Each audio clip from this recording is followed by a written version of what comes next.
Ako ang inyong Lolo Pael at ito ang aking kwento. Ang sikreto ni Yaya.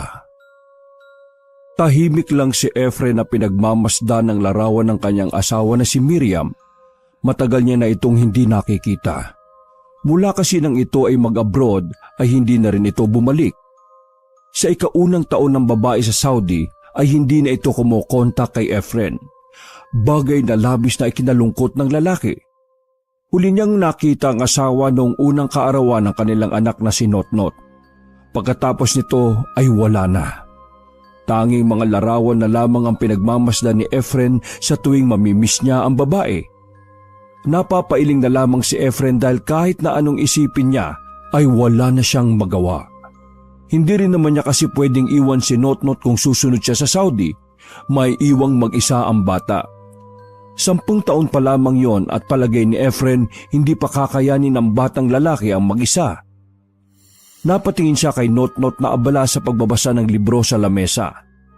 Napapangiti na lamang siya dahil kahit papaano nakakakuha pa rin siya ng lakas. Ang bata na lamang ang tanging dahilan kung bakit siya nagpupursige. Papa, galing pala ako kanina sa bahay ni Marie. Sabi ng bata nang sandali itong huminto sa ginagawa. O tapos? Masayang tanong ni Efren. Yung parents niya po, kumuha ng Yaya. Kasi hindi na kaya ng parents niya na magbantay kay Marie. Pareho po kasi silang may trabaho eh. Sabi ng bata. O tapos, anong gagawin natin? Kung kumuha na lang din kaya tayo ng Yaya. Kailangan ko lang naman din po nakasama at magbabantay sa akin. Kaya ko naman pong maligo mag-isa eh. Yun na lang ang gagawin ng Yaya. Yung bantayan ako. Sandaling binitiwan ni Efren ang hawak na larawan. Anak, bakit mo naman naisip yan? Ayaw mo na ba akong mag-asikaso sa'yo? Nagtatakang tanong ng lalaki. Hindi naman po sa ganoon pa. Napapansin ko kasi na napapagod ka sa akin. Madalas inaasikaso mo pa ako kahit napapasok ka na. Naapektuhan po yung trabaho niyo dahil sa akin eh. Ayaw ko pong maging pabigat sa inyo. Sabi ni Notnot. Nakaramdam ng kaunting lungkot si Efren nang marinig yon. Hindi niya inakala na magagawa itong maisip ng bata. Palihim na pala siyang inoobserbahan ng kanyang anak nang hindi niya namamalayan. Umalis ng sofa ang lalaki at nilapitan ng anak na si Notnot. Anak, kaya naman natin kumuha ng Yaya, pero kaya ko pa rin namang asikasuhin ka eh. Huwag mong isipin na pabigat ka sa akin, anak. Kasi masaya naman ako na ginagawa ko yung role ko bilang tatay mo. Paliwanag ni Efren. Pero Papa, kapag sobra na pong naapektuhan yung trabaho nyo, kumuha na tayo ng ibang mag-aasikaso sa akin. Dagdag pa ni Notnot. O sige anak, tatandaan ko yung sinabi mo. Sabi na lamang ni Efren. Sandaling nagpaalam si Efren sa kanyang anak nung mga oras na yon. May kailangan kasi siyang bilhin sa kalapit na tindahan. Paglabas niya ng kanilang bahay, may napansin siyang isang babae na nakatanaw sa bahay nila. Hindi na namukhaan ni Efren ang babae dahil naharangan na ito ng kanilang gate. Lumabas agad si Efren at haharapin sana ang babae. Ngunit nagtaka siya nang bigla na lamang itong nawala. Notnot, sumama ka na nga lang sa akin. Sigaw ni Efren. Bakit po pa? Tanong ng bata nang makalapit na ito. Basta. Sagot na lamang ng lalaki. Bago siya lumabas ay pinakawalan muna ni Efren ang kanyang dalang aso. Sa kanilang paglalakad papunta sa tindahan ay hindi nawala sa isip ni Efren kung sino yung babaeng yon. Hindi kasi yon ang unang beses na nangyari yon. Dahil 2 linggo bago yon ay may natatanaw na ring babae si Efren sa tapat ng kanilang bahay. Nang makabalik na sila ng bahay ay hinayaan na lamang ni Efren ang mga aso na nakawala. Para kung sakaling tama ang hinala niya na magnanakaw yon ay madali yung malala pa ng kanilang alaga. Lumipas pa ang mga araw ay mas naging abala na si Efren sa kanyang trabaho. May mga pagkakataon na gabing-gabi na siya kung umuwi. Naabutan na lang niya si Notnot na nakatulog na sa sofa. Napapabuntong hininga na lamang siya dahil ramdam na niya na unti-unti na siyang nawawala ng oras sa anak. Dito na sumagi sa isipan niya ang suwestyon sa kanya ni Notnot. Dahil aminin man niya o hindi, talagang hindi niya na kaya pang mag-asikaso, lalo pat malapit na siyang ma-promote sa trabaho. Kinabukasan, nang wala siyang trabaho ay isinama niya ang anak na si Notnot. Nag-shopping sila sa mall at pagkatapos ay pumunta sila sa isang agency. Doon naghanap si Efren ng yaya na maaari niyang pag-iwanan sa anak. Nag-fill out ng kung anong-anong papel si Efren. Pagkatapos ay sinabihan lang siya ng taga-agency na magpapadala ng magaling na yaya. Gabi na makauwi ang mag-ama dahil kung saan-saan pa sila gumala. Masaya ang mag-ama noong mga pagkakataon na yon. Talagang sinulit nila ang pagkakataon. Pagdating ng 11:00 ng gabi, nakatanggap ng tawag si Efren mula sa agency. Pumunta sila sa balkonahe ng kanyang kwarto at kinausap ang nasa kabilang linya. Habang nakikinig siya sa sinasabi ng agent, ay napansin niya sa labas ang isang babae. Nakatayo na naman yon sa harapan ng kanilang bahay. Sa pagkakataong yon, may takip na tela ang babae at tanging mata na lang ang nakikita. Nang matapos ng magsalita ang nasa kabilang linya, nagpaalam na rin si Efren doon. Dali-dali siyang lumabas ng bahay at pinuntahan ng babae. Ngunit wala na siyang nakita roon. Nawala na naman na parang bula ang misteryosong babae. Sa kanyang isip-isip ay talagang kailangan na niyang kumuha ng tagabantay kay Notnot, lalo na't nararamdaman niyang tila may banta na sa kanilang bahay. Pagbalik niya sa loob ng kanilang bahay ay muli siyang nakatanggap ng tawag. Pagtingin niya sa screen ng kanyang phone ay ang kapatid niya pala yon. Hello, Tyler. Anong kailangan mo? Tanong ni Efren sa kabilang linya. Kuya, pwede ba muna ako magstay dyan? Galit na naman sa akin si Papa eh. Tanong ng binatang si Tyler. Pwede naman. Pero bakit? Ano na naman ba nangyari? Wika naman ni Efren. Alam na kasi niya na kapag mga ganong tawag ng kanyang kapatid, malamang sa malamang ay may nangyari na namang hindi maganda. Galit na naman sa akin si Papa eh. Gawa ng hindi bumenta yung tinayo kong talyer sa Makati. Nalugi. Ayun, dismayado na naman si Papa. Ewan ko ba dun? Kung bakit siya nagagalit pera ko naman yung ginagamit ko dun. Katwiran ni Tyler. Malamang magagalit yon kasi sayang yung pera. O siya. Kailan ka ba pupunta rito? Bukas sana ng umaga kung pwede. Kahit isang araw lang. Sabi ni Tyler. O sige. Saktong darating yung yaya ni Notnot bukas. Ikaw na muna humarap. Wala ako bukas may pasok ako. Sabi ni Efren. Pansamantalang nawala ang pagkabahala ni Efren noong mga sandaling yon. Kinaumagahan ay maagang dumating si Tyler. Sakto naman napapalis na ng bahay si Efren sa mga oras na yon. Oh, ikaw nang bahala sa anak ko Kapag may kailangan siya, tulungan mo na lang. Tito ka naman niya At saka weekend naman ngayon. Kahit sa Lunes ka na umalis. Tapos kapag dumating yung yaya ni Notnot, sabihin mo na gabi na kami mag-usap. Ituro mo na rin kung saan yung magiging kwarto niya. Wika ni Efren sa kanyang kapatid na si Tyler. Oo, ako nang bahala sa pamangking ko. Masayang wika ni Tyler. Ginulo niya pa ang buhok ni Notnot. Nang makaalis na si Efren ay nagluto muna si Tyler ng makakain. Magkasundo naman ang batang si Notnot at si Tyler dahil lagi naman sila nitong nakikita noon. Mga bandang 12:00 na ng tanghali nang biglang tumunog ang doorbell sa labas. Tito, baka yan na yung yaya ko. Sabi ni Notnot. Tara, salubungin natin. Sabay na naglakad ang dalawa papunta sa kanilang gate. Pagbukas ni Tyler ng gate ay bumungad ang isang magandang babae. Maputi ito at tila artistahin ang itsura. Sa ngiti pa lang ng babae ay tila nawala na agad sa sarili si Tyler. Ngunit agad niyang ginising ang sarili niya sa kanyang kahibangan. Sa isip-isip niya, nagkakasala na siya sa kanyang nobya na nasa malayo. Magandang tanghali po. Kayo po ba si Sir Efren? Tanong ng babae. Napansin na lang ng batang si Notnot na tila nakatulala na uli si Tyler. Hindi pa ito matatauhan kung hindi tatapakan ng bata ang daliri nito sa paa. Ay, hindi. Actually, kapatid ko si Efren. Wala kasi siya ngayon nasa trabaho. Pero mamayang gabi na lang daw kayo mag-usap. Nauutal na wika ng binata. Ganun po ba? Sige po, maraming salamat po. sabi ng babae. Kahit na mahinhin at maganda ang babae, ay tila hindi komportable ang batang si Notnot doon. Dahil bata pa lamang siya, hindi niya matukoy kung ano yon. Ang pangalan ko po pala ay Vilma. Nakalimutan po yatang sabihin sa inyo ni Sir. Nangingiting sabi pa rin ng dalaga. Napangiti na lang din si Tyler. Habang ang bata naman na si Notnot ay nag-uobserba lang sa kanyang yaya. Sinamahan na magtito ang babae na ilibot ito sa buong bahay. Pinaliwanag ni Tyler kung ano ang mga dapat gawin at hindi. Lahat ng sistema sa bahay na sinabi ni Efren ay sinabi rin ni Tyler. Dito ang kwarto mo. Para malapit ka lang kay Notnot in case na may kailangan siya. Okay na ba sa iyo ito?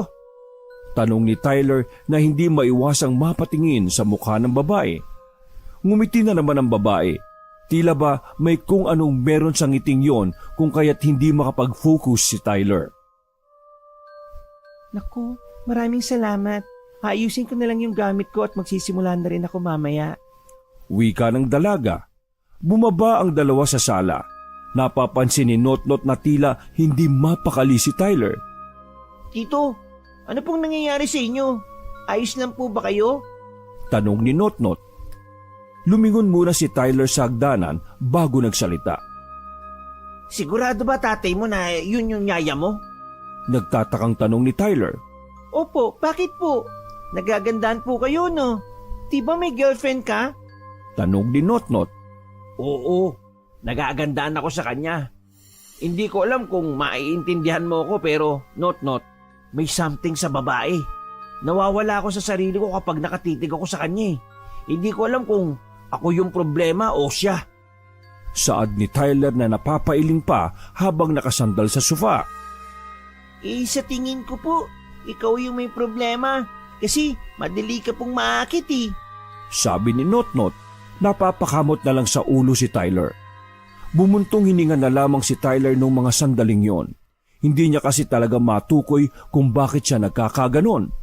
Kinahapunan ay nagpasya na lamang si Tyler na umalis ng bahay ng kapatid. Inagapan na niya ang kanyang sarili. Bago pa siya magkasala ng tuluyan sa kanyang nobya, ay minabuti na lang niyang umiwas. Mas kakayanin niya pa ang mura ng kanyang ama kaysa sa iyak ng kanyang nobya. Naku, pasensya ka na, Notnot ha. Kailangan ko na munang umuwi. Alam mo naman, kailangan kong umiwas sa tukso. O paano, magpapakabait ka sa yaya mo ha. Kapag may kailangan ka o kapag may problema, tawagan mo lang ako.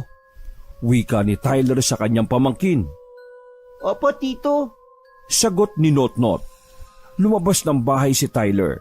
Labag man sa kalooban niyang iwan ng pamangkin sa bago nitong yaya pero kailangan niya yung gawin. Mga ilang sandali lang ay lumabas na rin ang yaya ni Notnot na si Vilma. Nakamaikling suot lang ito na short at manipis na sando. Yaya Vilma, masyado pong manipis at maikli yung suot nyo. Ganyan po bang suot ng mga yaya? Tanong ni Notnot. Natigilan ang babae at seryosong tumingin sa bata. Dahilan para makaramdam ng bahagyang takot si Notnot. Ngunit maya-maya lamang ay muling ngumiti ang babae sa kanya. Naku, pasensya ka na, Notnot ha. Hindi pa nakapagpalit si Yaya. Yung uniform ko kasi, ipaparepair ko pa. Pagdadahilan na lamang ng babae, tumango na lamang si Notnot. Pero sa isip-isip ng bata ay hindi pa rin tama yon. Sumapit ang gabi at nagsimula ng maglinis ang babaeng si Vilma. Nagtataka nga si Notnot kung bakit yung bawang at asin sa kusina ay itinapon ng babae sa basurahan. Gayong alam ng bata na kabibili lang ng papa niya yon. Sa unang gabi pa lamang ay marami na agad napansin ng bata sa yaya niya. Napansin din ni Notnot na yung mga ribulto sa altar nila ay bigla na lamang naiharap sa pader. Yaya, bakit niyo po hinaharap ang ribulto sa tapat ng pader? Tanong ni Notnot. Ngumiti ulit ang babae sa bata. Halaka, hindi ako gumalaw niya na. Pagkakaila sa kanya ng babae, nagduda na ang batang si Notnot ng mga sandaling yon. Wala naman kasing pwedeng gumalaw sa mga yon kundi si Vilma lamang. Hindi rin naman kasi yun abot ng batang si Notnot. Mas lalong hindi rin naman pwedeng si Tyler dahil nung mga oras na yon ay nakaalis na ito. Hinayaan na lamang ni Notnot ang kanyang yaya. Pinagpatuloy niya ang pag-obserba sa babae. Pagsapit ng 9:00 ng gabi ay umuwi na rin ang lalaking si Efren. Kinausap nito ang babaeng si Vilma sa sala, habang si Notnot naman ay nasa hagdanan lang at nakikinig. Sa mga oras na yon ay bigla na lang pumasok sa isip ng bata na pumunta sa kwarto ng yaya. Pagdating niya roon ay una niyang tiningnan ang mga damit nitong nakakalat lamang sa kama. Wala naman siyang napansin na mali o kakaiba sa mga yon. Natuon naman ang atensyon ng bata sa nakalitaw na libro sa bag ng babae. Lumapit siya agad doon at agad na nakita ang pabalat ng libro. Libro ng karunungan? Tanong ng bata sa sarili matapos mabasa ang pamagat. Pagbukas niya sa unang pahina ay may nakita siya agad na imahe ng isang halimaw. Bubuksan pa sana niya ang ibang pahina nang marinig niyang tinatawag siya ng ama. Agad na binitiwan ni Notnot ang libro. Dali-dali siyang bumaba sa takot na baka maabutan ni Vilma. Anak, magpapakabait ka rito sa yaya mo ha. Mabait naman ang yaya mo eh. Ay, mali. Dapat pala ang itawag mo sa kanya, tita na lang. Hindi naman kasi siya mukhang yaya eh. Pagbibiro ni Efren at sabay silang natawa ni Vilma. Ngunit hindi yun ikinatuwa ng bata. Sa nakita ni Notnot ay tila nakuha na ng kanyang yaya ang kalooban ng kanyang ama. Bagay na ipinagtaka na lamang ni Notnot. Kilala niya kasi ang kanyang tatay. Hindi to basta-basta nakikipagtawanan sa ibang babae, lalo na kung kasambahay o sa yaya lang. Alam kasi ni Notnot na masyadong loyal ang kanyang ama sa kanyang ina, kaya noong mga pagkakataon na yon, nararamdaman talaga ni Notnot na parang may hindi tamang nagaganap. Lumipas pa ang isang oras ay matutulog na rin si Notnot. Ngunit ilang minuto na siyang nakahiga ay hindi pa rin siya dinadalaw ng antok. Paano ba naman makakatulog ang bata? Makailang ulit na niya kasing naririnig ang tila pagaspas ng kung anong malapad na bagay. Ano kaya yun? Nagtatakang tanong na lamang ni Notnot sa kanyang sarili. Naisipan ng bata na suminip sa kanyang bintana. Mas lalong lumakas ang naririnig niyang pagaspas. Pero maya-maya lamang ay bigla na lang itong nawala. Naramdaman na lang ni Notnot na tila ba may naglalakad na sa kanilang bubong. Dahil sa labis na kuryosidad ay lumabas na siya ng kwarto. Dali-dali siyang bumaba at pagdating niya ng sala, nakasalubong niya ang kanyang yaya na galing sa labas ng bahay. Pawis na pawis at hingal na hingal ang babaeng si Vilma. Kung kaya't hindi na napigilan ni Notnot na tanungin ang babae. Yaya, ano pong nangyari sa inyo? Ayos lang po ba kayo? Inosenteng tanong ni Notnot. Nung una ay hindi makapagsalita ang babae. Tila ba may nakabara sa lalamunan nito. Dumiretso si Vilma sa kusina at doon ay lumaklak ng maraming tubig. Ayos lang ako. Masama lang talaga ang panaginip ko. Pangangatwiran na lang ni Vilma. Maniniwala na sana si Notnot sa sinabi ng yaya, ang kaso lang ay may nakita siya sa kamay nito. May kaunting bahid ng dugo ang bakas sa kamay niya. Nang mapansin ni Vilma na nakatingin sa kanya si Notnot, agad niyang itinago yun sa kanyang likuran. Ano po yung nasa kamay niyo, Yaya? Tanong ulit ng bata. Sa pagkakataon na yon ay nakaramdam na ng pagkairita ang babae. Notnot, matulog ka na lang kung ayaw mong magalit ako, ha? Mahina pero madiin ang pagkakasabi ni Vilma, kung kaya't tila kinabahan na ang bata. Wala na itong nagawa kundi ang bumalik na lamang sa kwarto. Ngunit sa isip-isip niya, palagay niya ay may kung anong inililihim sa kanya ang yaya. Kinabukasan, nang umalis si Vilma para mamalengke, sinamantala ni Notnot na kausapin ang kanyang ama tungkol sa yaya niya. Papa, pwede bang kumuha na lang tayo ng ibang yaya? Tanong ni Notnot sa ama na nagbabasa lang ng dyaryo habang nagkakape. Napahinto ang lalaki at nilingon ang anak. Bakit naman anak? Ayaw mo ba kay Vilma? Tanong ni Efren. Hindi po maganda yung pakiramdam ko sa kanya eh. Pakiramdam ko po, may tinatago siya. Sabi na lamang ni Notnot. Anak, kung ano man yung nasa isip mo, alisin mo na. Mabait na tao si Vilma. Wala siyang gagawin na masama. Pero Papa, mas maganda pa nga na si Tito Tyler na lang ang kasama ko Napahinto si Notnot sa kanyang sasabihin nang biglang nakita ng bata na nasa gate na pala ang yaya niyang si Vilma. Hello sir, nakabalik na po ako. Wika ng babae pagpasok sa sala. Nakita na lamang ni Notnot ang kakaibang ngiti ng kanyang ama. Tila ba nahuhumaling na rin sa babae si Efren, bagay na ikinabahala ni Notnot dahil para sa kanya wala pa silang kaalam-alam sa pagkatao ng yaya. Lumipas pa ang maraming araw at nagpatuloy ang pagiging malapit sa isa't isa ni Efren at Vilma. Kahit na anong sabi ni Notnot sa ama na pigilan ng sarili ay parang wala na itong naririnig. Tila ba tuluyan ng nabilog ni Vilma ang utak ng kanyang ama. Sumapit na naman ang gabi at hindi pa nakakauwi si Efren. Si Notnot at Vilma lamang ang magkasama sa kanilang bahay. 9:00 na ng gabi nang makarinig na naman si Notnot ng tila ba mga yabag ng paa sa bubungan. Nakaramdam na naman ng kaba si Notnot. Nang sumilip siya sa kwarto ng yayang si Vilma ay wala yun doon. Bagay na mas lalong kumumbinsi sa bata na ang kanyang yaya ay hindi nga talaga pangkaraniwan. Papasok na sana siya sa kwarto ni Vilma ngunit napahinto ang bata sa kanyang dinatnan. Kakarating lang ng kanyang yaya at nakapagtataka na sa bintana ito dumaan. Pawis na pawis at tila ba hinihingal pa. Bahagya lang na nakasilip si Notnot habang nagpupunas ng pawis ang babae.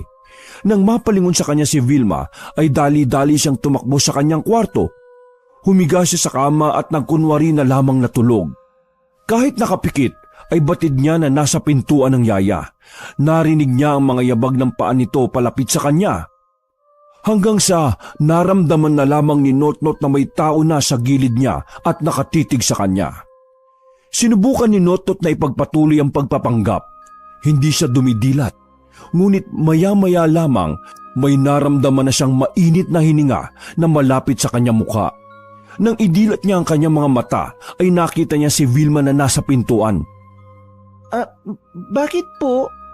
Tanong ni Notnot sa babae habang nagtataka kung bakit napunta kaagad ang babae doon sa pintuan. Wala. Tinitingnan lang kita kung tulog ka na. Nakangiting wika ng babae habang nakahawak sa haligi ng pintuan. Agad na iniwas ni Notnot ang mga mata dahil hindi siya komportable sa tingin ni Vilma. Sige yaya, good night po. Sabi na lamang ng bata. Pero sa kaloob-looban niya ay sobra na siyang natatakot at kinakabahan. 10 minuto ang nakalipas bago maramdaman ni Notnot na wala na ang babae. Hindi siya naging kampante sa mga oras na yon. Itinuloy na lamang niya ang kanyang pagtulog. 3:00 na ng madaling araw nang magising ang bata. Naalimpungatan siya dahil sa init. Nakalimutan niya kasing buksan ng electric fan ng mga oras na yon. Lumabas si Notnot sa kanyang kwarto para umihi. Papikit-pikit pa ang mga mata niya. Pagpasok niya ng banyo ay narinig niyang may kumalabog sa labas. Ano yun? Bulong na lamang niya sa kanyang sarili. Nagmamadaling lumabas si Notnot.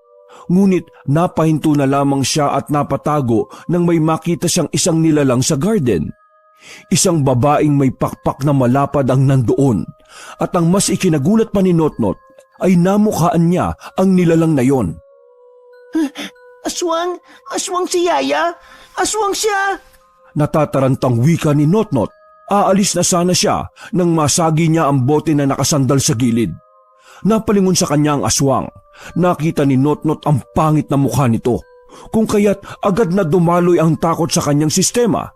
Nang mapansin ni Notnot na lalapit na sa kanya ang aswang ay hindi na siya nagsayang ng oras. Tumakbo na siya pabalik sa kwarto at nagtungo sa kwarto ng kanyang ama.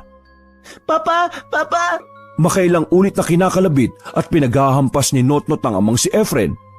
Ano ba yun anak? Natutulog ako eh.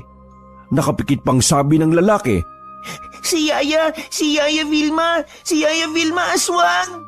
Nang maidilat na ni Efren ang tuluyan ng kanyang mga mata, ay napapakamot na lang ito sa ulo. Ha? Nagtataka si Efren. Si Yaya! Nakita ko nagbago yung itsura niya, Papa! Aswang siya! Sabi ni Notnot. Anak naman, hindi ba sabi ko masama ang magbintang? Isamaan mo ako, Papa, para malaman mong aswang talaga siya. Tumayo si Efren kahit na inaantok pa. Sabay silang lumabas ng kwarto. Napadaan sila sa silid ni Vilma. Hindi makapaniwala ang batang si Notnot nang makita nila ang yaya na masarap ang tulog. Oh, anak, ayan oh, tulog ang Yaya Vilma mo. Anong sinasabi mong aswang-aswang? Naiinis na wika ni Efren. Pero Papa, nakita ko po talaga kanina. May pakpak pa nga eh. Tama na. Ginising mo pa ako para sa ganito. Matulog ka na bago pa ako tuluyang magalit sa'yo. Nauna nang naglakad paalis si Efren. Nanibago naman si Notnot sa kanyang ama. Mula kasi nang maging malapit ang ama niya at si Vilma, nag-iba na ang ugali ni Efren. Hindi na ito sweet sa kanya. Madalas na itong wala sa mood kapag kakausapin siya. Tila ba mas gusto ng kausap ng kanyang ama, si Vilma. Muling binalingan ng tingin ni Notnot ang kanyang yaya sa kama. Sa pagkakataong yon ay nakaupo na ang babae. Nakangiti ito sa kanya ng malapad, bagay na nagpataas ulit ng balahibo ni Notnot. Notnot, kung ako sa'yo, manahimik ka na lang. Kasi wala namang mangyayari eh. Hindi rin maniniwala sa'yo ang papa mo. Natatawang sabi ni Vilma sa bata. Sino ka ba talaga? Tanong ni Notnot. Hindi na nagsalita pa si Vilma. Pinakitaan na lang niya ng nakakatakot na tingin ang bata habang nanlilisik ang mga mata. Kinaumagahan ay sabay na kumain sa hapagkainan ng mag-ama. Hindi nagsasalita si Notnot. Inoobserbahan lang niya ang ama at ang kanyang yaya sa mga tinginan ng mga ito. Napapailing na lamang si Notnot dahil tuluyan ng napaamo ni Vilma si Efren. Hindi mo ba babatiin si Tita Vilma mo? Tanong ni Efren. Tita? Tanging sabi na lamang ni Notnot. Oo, birthday niya ngayon. Hindi ba Vilma? Nakangiting wika ni Efren sa babae. Wala akong titang aswang. Pabulong na wika ng bata na hindi naman gaanong narinig ng kanyang ama. Ha? Ano yon anak? Tanong ng lalaki. Wala po, Papa. Nang tingnan ni Notnot ang babae, ay nakatingin ito ng masama sa kanya. Tila ba nag-aapoy na sa galit ang yaya niya na si Vilma. Pagsapit ng tanghali ay umalis na rin ng bahay si Efren. Naiwan na naman si Notnot sa kanilang bahay. At sa kasamaang palad, wala siyang magawa kundi ang pakisamahan ang aswang na si Vilma. Kahit alam na ni Notnot ang lihim ng kanyang yaya, pinipilit pa rin ng bata na kumilos ng normal. Ayaw niyang ipahalata na natatakot siya. Kahit pakiramdam niya ay alam na rin ni Vilma na may alam siya. Makalipas ang ilang minuto, nakita ni Notnot na pumasok ng banyo ang babae. Nasa sala lamang siya at nag-iisip ng pwedeng gawin para mapalayas ang kanyang yaya. Notnot, pabot naman ng tuwalya. Sigaw ng babae sa kanya. Kahit nag-aalangan ay sinunod na lamang niya ang babae. Meron kasi siyang naisip na paraan para makaganti man lang. Kinuha ng bata ang tuwalya ng kanyang yaya. Namilog ang mga mata ng bata nang tumambad sa kanya ang hubad na katawan ng yaya. Tila ba pati siya ay inaakit nito, ngunit hindi nagpatinag ang bata. Binigay na niya ang tuwalya at saka umalis. Mga ilang sandali lang ay biglang napasigaw ang babae. Nilagyan kasi ni Notnot ng bawang ang tuwalya. Nakita na lang ni Notnot na sumilip na ang babae. Kakaiba na ang mukha nito, dahilan para manginig na naman sa takot ang bata. Sa sobrang takot niya ay naihina siya sa kanyang salawal. Nang makakuha na ng buwelo ay sinubukan niyang lumabas ng bahay. Ngunit nagulat na lang siya dahil nasa gate na si Vilma. Bumalik na ito sa dating anyo ngunit nanlilisik ang mga mata nito. Saan ka pupunta? Direktang nakatingin ang babae sa bata na parang kaunti na lang ay may gagawin na itong hindi maganda. Ayaw ko na rito. Ayaw ko sa'yo. Isa kang aswang eh. Sabi ng bata na medyo nanginginig ang boses. Hinigit siya ng kanyang yaya at ipinasok muli sa bahay. Hindi ka aalis. Hindi ka makakaalis dahil nandito ako. Masyado ka na mapapel. Kapag ako nainis sa'yo, kakainin kita ng buhay eh. Galit na sabi ni Vilma. Napaupo na lamang si Notnot sa sahig at nanginginig sa takot. Subukan mo lang na magsumbong sa iba. Kakainin ko kayo ng papa mo. Dagdag pa ng babae. Napapailing na lamang si Notnot habang nanginginig ang mga labi. Hinila siya ng babae at dinala sa kwarto. Palabasin mo ako rito! Sigaw ni Notnot nang ikulong na siya ng babae sa kwarto. Lumipas ang ilang oras na nasa loob lamang si Notnot ng kanyang kwarto. Kumagat na ang dilim at kung ano-ano na naman ang naririnig niya sa paligid ng bahay. Sa mga puntong yon, ilang oras na rin pinag-iisipan ni Notnot kung tatalon ba siya sa bintana. Natatakot kasi ang bata na baka mahuli siya ng kanyang yayang aswang. Makailang ulit na rin niyang tinatawagan ng kanyang ama, ngunit hindi naman yun sumasagot sa kanya. Mga ilang sandali pa ay naalala ni Notnot ang kanyang tito Tyler. Nagmamadali siyang nagdial sa kanyang cellphone. Nang sagutin ni Tyler ang tawag, ay sumuot ang bata sa ilalim ng kama. Tito, punta ka rito sa amin. Si Yaya Vilma, aswang pala eh. Please, wala akong ibang kasama, siya lang. Pabulong ngunit natatarantang wika ni Notnot sa kabilang linya. Ano? Teka! Hindi na naituloy ng lalaki ang kanyang sasabihin nang patayin na ni Notnot ang tawag. Dali-daling umalis ng inuman si Tyler at sumakay sa kanyang motor.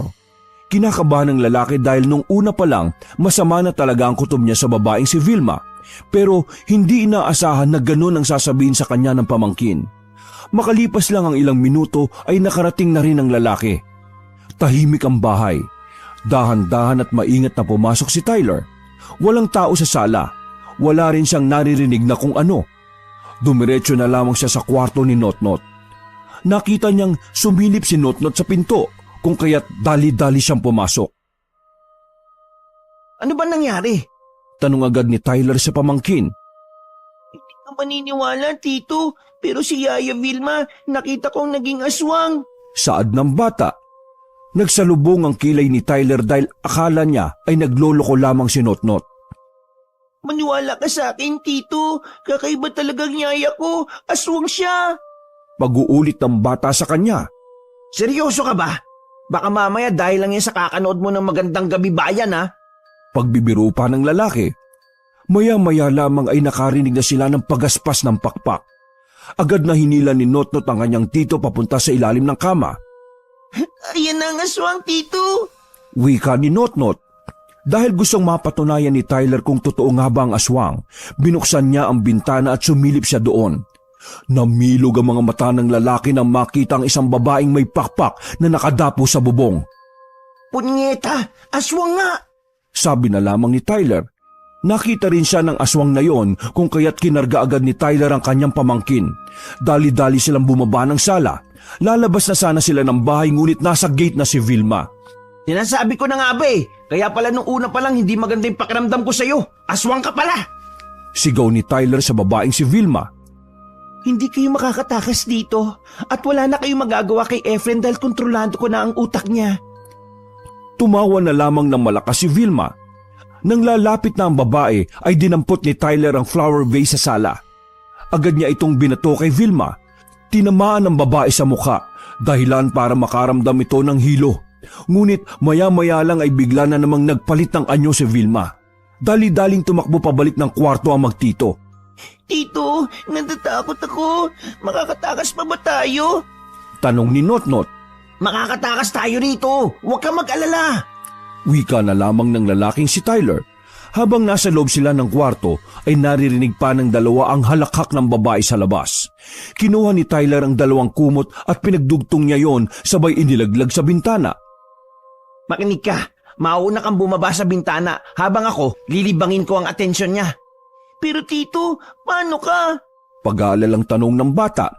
Huwag ka na mag-alala. Makakatakas din ako. Kapag nakalabas ka, dumiretso ka na sa guardhouse. Magsumbong ka sa kanila. Sige na, bumaba ka na. Higpitan mo ang kapit mo sa kumot para hindi ka malaglag. Wika ni Tyler. Sinunod na lamang ni Notnot ang utos ng kanyang tiyuhin. Dali-dali siyang bumaba gamit ang dalawang kumot. Nang makababa na siya, ay narinig na lamang ni Notnot na hinarap na ni Tyler ang aswang. Takbo! Dali! Magsama ka ng guard dito! Pabalik! Sigaw ni Tyler. Hindi na nagsayang ng oras ang bata. Kumaripas siya ng takbo palabas ng bahay. Nangihina ang mga tuhod niya dahil sa takot. Ngunit nilabanan niya ang nararamdamang yon. Dahil noong oras na yon ay mapapahamak na ang kanyang tiyuhin kapag nagpatalo pa siya sa takot. Guard, samahan niyo po ako. Yung bahay po namin pinasok po ng magnanakaw. Sabi ni Notnot. Sinadya niyang magsinungaling dahil alam niyang hindi pupunta ang mga yon kung aswang ang sasabihin niya. Nagmamadaling lumarga ang mga gwardya papunta sa bahay nila Notnot. Pagdating nila doon ay nakita mismo ng dalawang gwardya ang isang aswang na nasa bintana. Ayan! Patayin niyo yan! Aswang yan! Sabi ni Tyler na kakalabas lang ng bahay, may sugat na ito sa kamay. Agad na bumunot ang baril ng mga gwardya. Pinagbababaril nila ang aswang. Nang tamaan ito sa balikat ay saka na ito nakaisip na tumakas. Pinasok na ng mga gwardya ang kanilang bahay. Agad nilang tinungo ang kwarto ni Notnot. Ngunit bakas na lamang ng dugo ng aswang ang naabutan nila doon. Wala na ang babae. Wala na si Vilma. Ano yon? Saan galing ang aswang na yon? Tanong ng isang gwardya. Yaya ko po siya. Hindi po namin alam na aswang po pala siya. Sabi ng bata. Nagradyo ang mga gwardya sa iba pa nilang kasama para hanapin ang aswang. O mas maiging sabihin na lamang nilang si Vilma ang yayang aswang. Makalipas ang ilang oras ay hindi na talaga nila nakita ang babae. Dumating rin si Efren sa kanilang bahay. Litong-lito ito kung ano ang nangyayari. Laking pagtataka na lamang ni Notnot at Tyler nang hindi na nito maalala ang mga nangyari. Tila ba sumailalim lang si Efren sa isang hipnotismo. Nagdaan ng ilang araw ay sinubukan nilang tuntunin ang address na nakalagay sa papel ni Vilma. Ngunit ang nakasulat pala doon ay mga peke lang. Dahil sa pangyayaring yon, nagpasya na si Efren na sa bahay na tumira si Tyler kasama ang girlfriend nito. Nang sa ganon ay may titingin din sa kanyang anak. Mula noon ay hindi na nagparamdam pa si Vilma. Hinala nila na takot na ang aswang dahil sa putok ng mga baril. Nagpatuloy ang buhay ng mag-ama. Ngunit habang buhay nang hindi mawawala sa isipan ng batang si Notnot ang mga nangyari. Na minsan ay may isang yaya na dumating sa bahay nila at ang yaya pala na ito ay isang aswang na balak silang kainin lahat sa tamang panahon. Wakas. Ako ang inyong Lolo Pael at ito ang aking kwento. Maharot na Yaya. Kumakain ng banana cue si Lorna habang nagbabasa ng dyaryo. Maya-maya ay naririnig niyang may kumakalabog na naman sa silid ng kanyang anak. Nasundan ng kalabog ng mga nagtataasang boses. Ay nako, nag-aaway na naman ang mag-asawa. Hindi na nagsaho sa kakaaway. Bakit kasi itong si Elena ay nagtsatsaga pang makisama sa asawa niya? Kala mo naman napakalaki ng sahod kung magmando dito sa bahay. Inis na sabi ng humigit 50 anyos na ginang. Tumayo siya mula sa pagkakaupo sa sopa para lumipat sa kanyang kwarto upang hindi marinig ang sigawan ng mag-asawa mula sa kwarto niya. Pagtapat niya sa pintuan ng silid ng mag-asawa ay napahinto siya nang marinig na siya ang pinag-aawayan ng dalawa. Napakunot-noo siya, pagdakay inilapit ang tenga sa pinto para mapakinggan ng maayos ang sinasabi ng kanyang manugang. Nag-igting siya sa galit nang malamang gusto siyang paalisin ng manugang upang mabawasan na ang kanilang gastusin. Hindi niya masisisi ang asawa ng kanyang anak dahil mahal talaga ang mga gamot na kanyang maintenance sa sakit na diabetes. Nanlulumo siyang pumasok sa kwarto at nilumukot ang dalang dyaryo dahil sa pagkainis. Pupunitin niya sana ang dyaryo upang doon ibuhos ang galit nang makakita siya sa business ad section ng mga hiring na trabaho. May isang babaeng nagpost na naghahanap siya ng yaya para sa kanyang anak. Hindi na siya nag-atubili pa. Agad siyang naggayak upang puntahan ang address na nakalagay. Paglabas niya ng kwarto, nasa sala na ang kanyang anak. Tiningnan siya nitong may pagtatanong sa mata. Aalis na ako para hindi na kayo mag-away na mag-asawa. Tama naman ang asawa mo, Elena. Hindi na niyo na ako kargo. Para makabawas na kayo sa gastusin, ako na lang ang lalayo. Saad niya. Magsasalita sana ang kanyang anak nang sumabat agad ang manugang niya. Yun! Nagkusa rin! Mabuti na lang nagdesisyon ka na. Tamang desisyon yan, Nay. Medyo makakaluwag-luwag na kami. Mag-aaral din panganay namin kaya medyo stress talaga kami. Pasensya na hindi ko na alam kung saan kukuha ng pera para matustusan yung pangangailangan ng pamilya ko Kaya pasensya ka na talaga. Pero yan lang talaga ang tamang desisyon. Muli na namang inaway ni Elena ang asawa dahil sa mga sinabi nito, pero mabilis niyang inawat ang anak. Tama na, Elena. Tama ang asawa mo. Hindi obligasyon ng anak ang magulang. Ang anak nyo ang inyong responsibilidad kaya mas piliin nyo sila. Ibigay nyo ang magandang buhay para sa mga apo ko. Hindi na siya nagpapigil pa sa anak. Walang lingon na iniwan niya ito. Hindi niya ipinakita ang sama ng loob at ang mga luha sa mga mata. Pinuntahan niya ang address na nakita sa dyaryo. Agad niyang kinatok ang gate gamit ang hawakan ng kanyang payong. Ilang sandali pa ay may lumabas na lalaking mas bata sa kanya ng halos 10 taon. Ano po yun? Tanong nito sa kanya. Magandang araw, iho. Ako si Lorna. Nabasa ko po yung inilagay nyo sa dyaryong ito. Naghahanap po kayo ng yaya? Iniabot niya ang dyaryo sa lalaki. Kinuha naman yun ng lalaki at tiningnan ang sinasabi niyang nakasulat sa dyaryo. Opo. Asawa ko nagpalagay niya sa dyaryo. Tuloy po kayo. Pasok. Binuksan ng lalaki ang gate at pinatuloy siya sa loob ng bahay. May nag-i-inquire na sa pina-ads mong yaya, oh. Pinapasok ko na. Interviewin mo na lang, ha. Papasok na ako sa office, eh. Binalingan siya ng lalaki at pinaupo sa malambot na sopa. Maya-maya ay lumabas na ang babaeng kaedara ng kanyang anak. Mas bata ang babae kaysa sa asawa nito. Mahigit 10 taon ang agwat ng edad ng mag-asawa, base sa kanyang pagsusuri sa itsura ng mga ito. Sige, Han. Ako nang bahala dito. Pumasok ka na. Saad ng babae, pagkatapos ay umalis na ang lalaki. Pagkaalis ng lalaki ay kinausap na siya ng babae at ipinakilala pa ang mga batang kanyang aalagaan. 2 ang mga batang ipinakilala sa kanya at mahigit 1 taon ang agwat ng edad nila. Tinanong pa siya ng babae kung kaya pa niyang alagaan ang mga bata sa kabila ng kanyang edad. Nako, opo ma'am. Wala po sa edad ang lakas ng isang tao. Nasa lakas po yun ng pangangatawan at saka sa haba ng pasensya sa mga bata. Nagpakitang gilas pa siya para matanggap sa trabaho dahil kailangan niya ito. Napangiti niya ang babae nang makasundo kagad niya ang mga anak nito. Nilapitan siya agad ng mga bata at nakipaglaro sa kanya.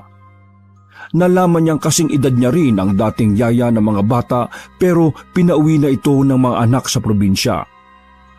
Tinanggap na siya ng babae bilang yaya ng mga bata. Matapos ang pagsabi sa kanya ng kanilang rules and regulations sa bahay, ay sinamahan siya nito sa magiging kwarto niya. Unang araw ni Lorna bilang yaya ng mga bata, itinuro sa kanya ng among babae kung paano asikasuhin ang alaga. Iginiyak niya ang mga bata dahil papasok na sila sa eskwela na ihahatid naman ng family driver. Sumabay na sa pag-alis sa mga bata ang among babae dahil papasok na rin ito sa trabaho. Naiwang mag-isa si Lorna sa bahay kung kaya't nagawa niyang libutin ang tirahan ng mag-anak. Nakita niya ang isang photo album na nakalagay lang sa ilalim ng center table sa sala. Kinuha niya ito at isa-isang tiningnan ng mga larawang naroon. Biglang kumabog ang kanyang dibdib nang makita ang mga larawan ng amo niyang lalaki. Hindi maaari. Bakit ganito? Bulalas niya nang makita ang bagay na nagpamulagad sa kanya. Imposible ito. Baka nagkataon lang. Giit niya sa sarili upang hindi mapaniwalaan ang mga nakita sa larawan. Halos lahat ng larawan ng amo niyang lalaki ay tila nahahalin tulad sa yumao niyang asawa. Ang pag-post nito sa larawan pati ang mga bagay na gusto ng asawa niya ay tila yun din ang hilig gawin ng kanyang amo. Dahil sa mga nakitang pagkakapareho ng 2 lalaki, nagka-interes siya sa kanyang amo na mas kilalanin pa ito. Si Lorna ang tipo ng taong naniniwala sa reincarnation. Ilang araw pa lang ang nakalilipas mula nang tumira siya sa bahay ng mayamang mag-asawa at halos hindi na siya magpahinga sa kakagawa sa bahay.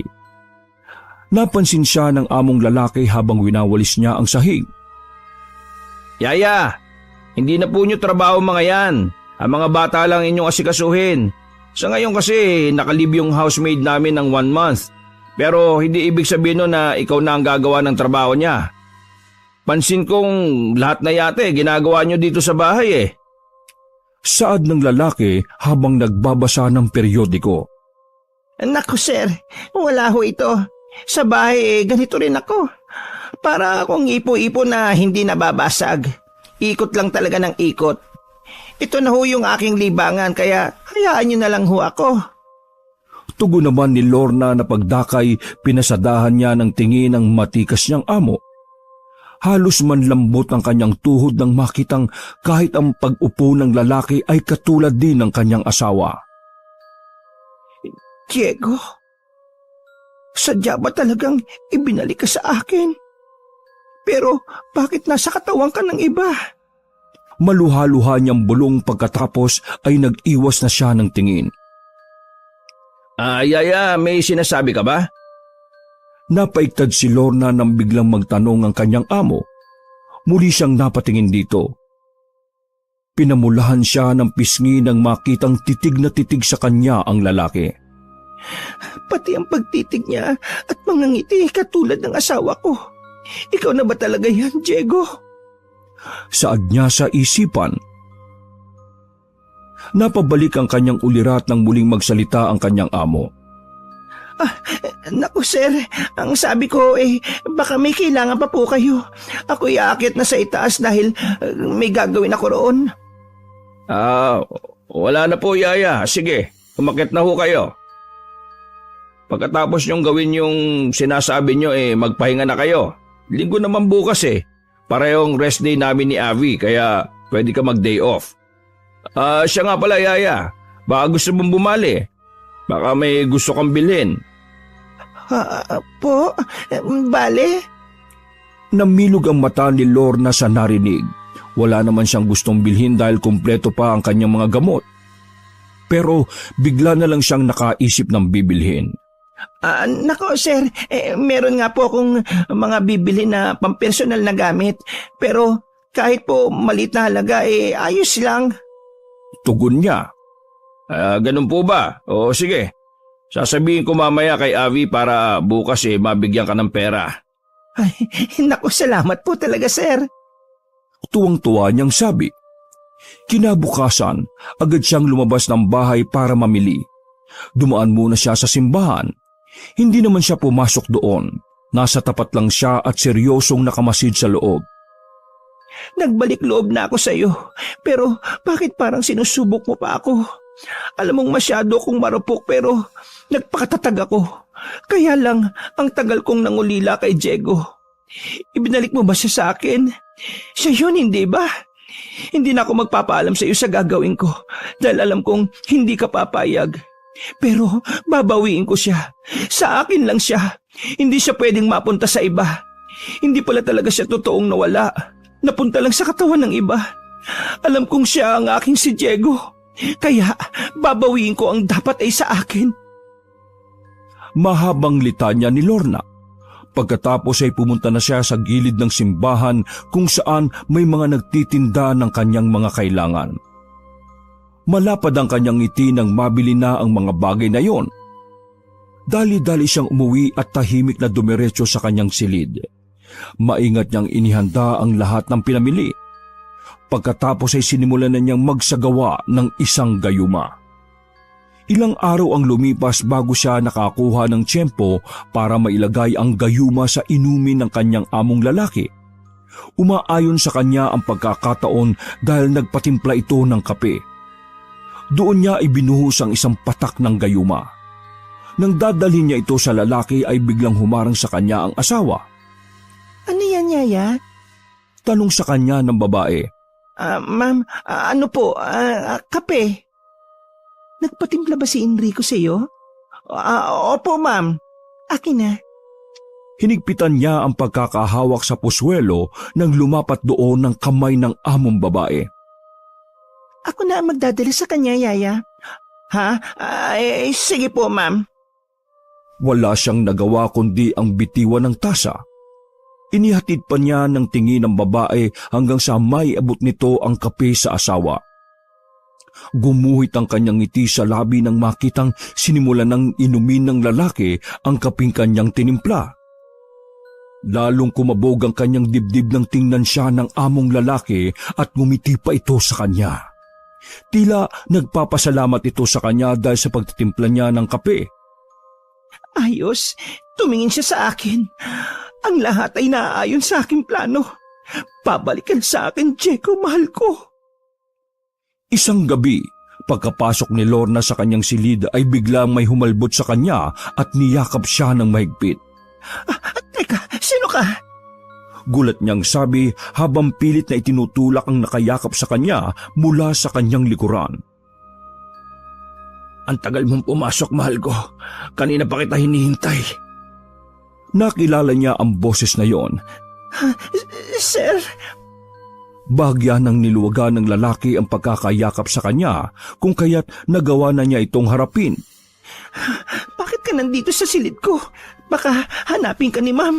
Bumalik ka na sa kwarto ninyo. Mahimbig matulog yon. Parang mantikang nasa freezer. Saka, hayaan mo siyang magalit. Ano naman kung matuklasan niya ang relasyon nating dalawa? Mas mabuti yung para makaalis na tayo dito. Hindi makapaniwala si Lorna dahil naging mabisa ang gayumang ipinatak niya sa kape ng ilang araw lang. Subalit hindi niya lubos maisip na mabilis itong iepekto at mukhang malalim ang tama. Umalis ka na. Bumalik ka na doon.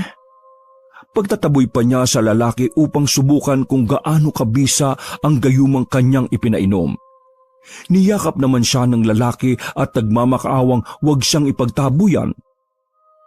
Pagkatapos ay siniil na nito ng mapupusok na halik ang kanyang labi, bagay na hindi niya natutulan. Sobrang namiss kita, Diego. Kahit ano pang itawag mo sa akin, ayos lang. Basta magkasama tayong dalawa, mahal ko. Tuluyan ang nagpatianod si Lorna sa mapusok na galaw ng lalaki. Dahil sa pananabik sa yumaong asawa ay naibigay niya ang sarili sa lalaking pinaniniwalaan niyang reinkarnasyon nito. Nabigla ng gising si Lorna nang maramdaman niyang may yumakap sa kanya. Napabalikwas siya ng bangon at nakitang katabi niyang natulog ang among lalaki. Nanlaki ang mata niya nang makitang pareho silang walang saplot. Dali-dali siyang nagbihis. Naglalakad siyang pabalik-balik sa loob ng kanyang silid. Hindi yun panaginip. Talagang nangyari ang lahat ng yon. Ano ang gagawin ko? Kinakabahan niyang tanong sa sarili. Hindi niya alam kung gigisingin ba niya ang lalaki para pabalikin sa silid nilang mag-asawa, pero natatakot siya na baka paggising nito ay wala na ang bisa ng gayuma. Bago pa siya nakapagdesisyon, nagising na ang lalaki. Parang tumigil ang kanyang mundo. Tanging ang malalakas na tibok ng kanyang puso ang naririnig niya. Pero napakalma siya nang makita ang ngiti ng lalaki. Bakit ka nakatayo dyan, mahal ko? Tanong nito sa kanya. Halika dito. Maaga pa para gumising. Tinapik-tapik pa ng lalaki ang kama, sinyalis na pinahihiga pa siya roon. May bisa pa. Usal niya. Oo, mabisang-mabisa pa ang pagmamahal ko sa iyo. Tugon naman ng lalaki na hindi naman alam ang tinutukoy ni Lorna. Dali-daling lumapit si Lorna sa lalaki at pilit itong pinapabangon. Itinataboy niya ito palabas na ng silid. Lumabas ka na. Sige na, bumalik ka na doon. Hindi ka dapat nandito. Mayayari tayo. Itinulak pa niya ang lalaki pero niyayakap lang siya nito. Nagiging marupok na naman siya pero kailangan niyang mapaalis ang lalaki bago pa magising ang asawa nito. Ilang minuto rin silang nagkukulitan hanggang sa manalo rin siya sa lalaki. Nadala niya ito sa kusina at pinaupo muna sa upuan. Diyan ka lang, ipagtitimpla kita ng kape. Utos nito sa amo. Nagiging makulit naman ng lalaki dahil panay palo sa kanyang puwet.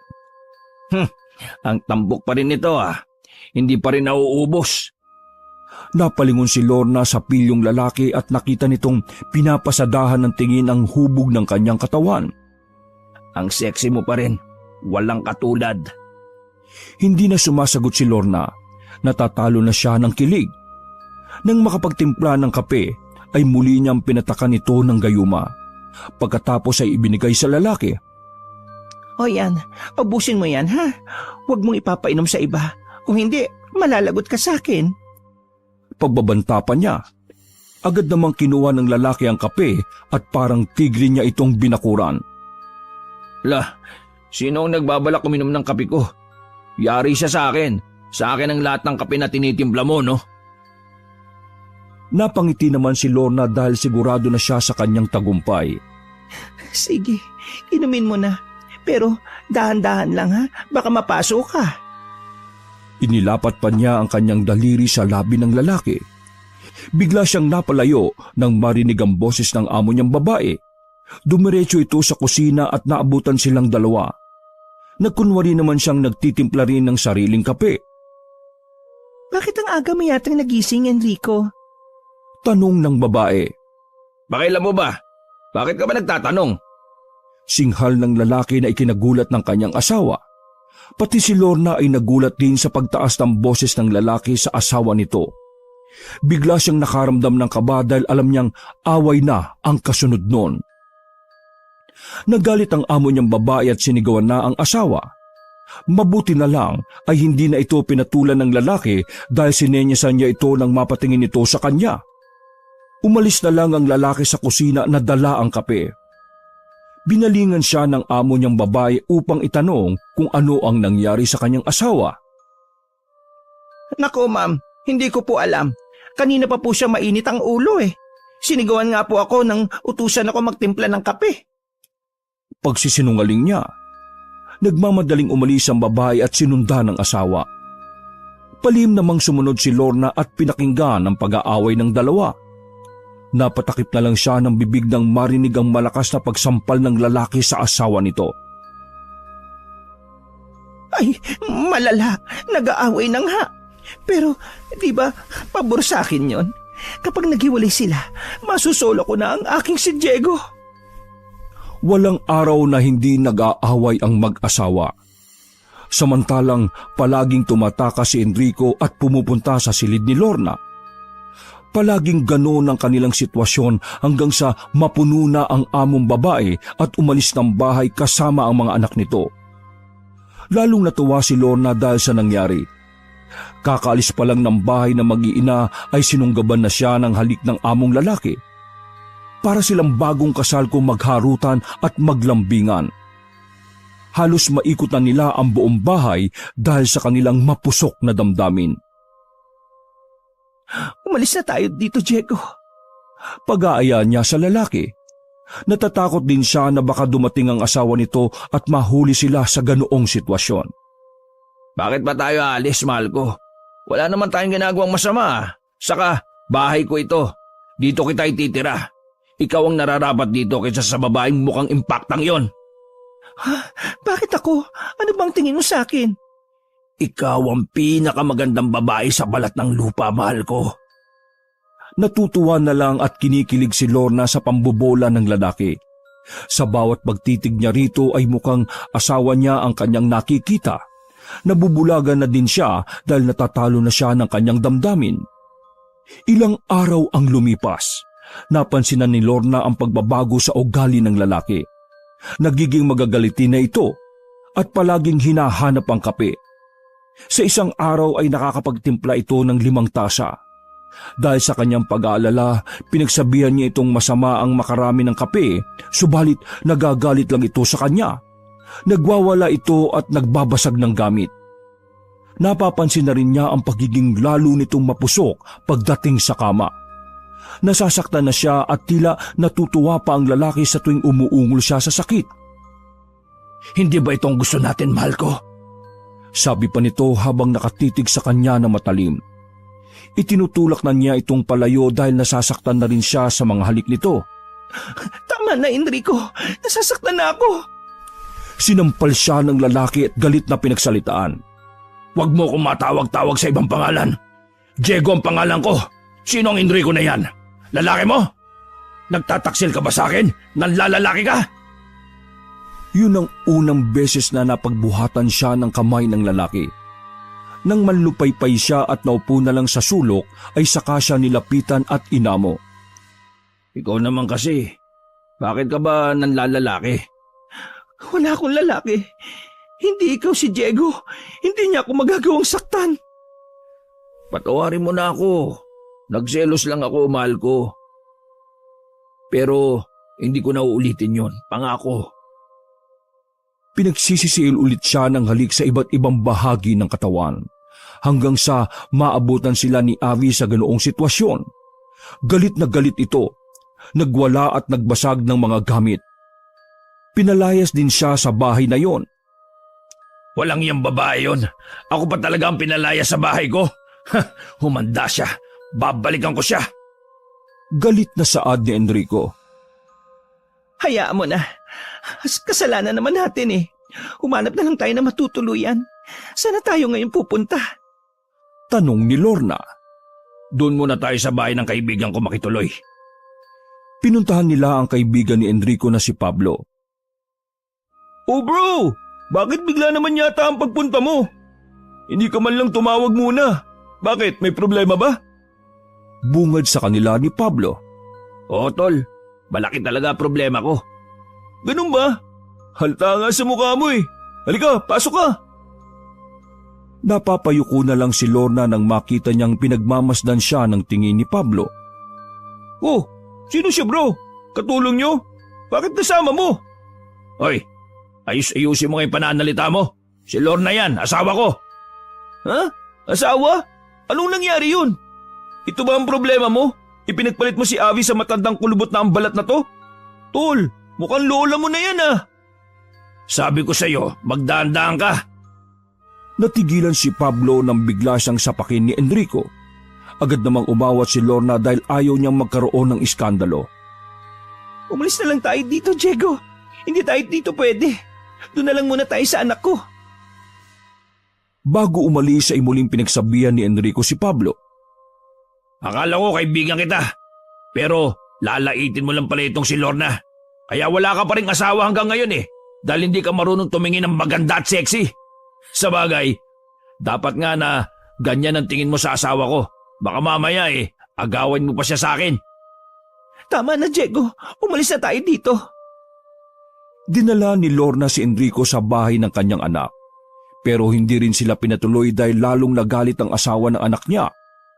Naganap na lang sila ng apartment kung saan ay hindi matutunto ng nakakakilala sa kanila. Sa mga unang linggo ay masaya ang dalawa na nagsasama hanggang sa unti-unting nakakaramdam ng kakaiba si Lorna sa kinakasamang lalaki. Isang gabi ay nagising siya at nakita niya itong nakaupo lang sa kama, nakatingin sa malayo. Mahal ko, bakit hindi ka pa natutulog?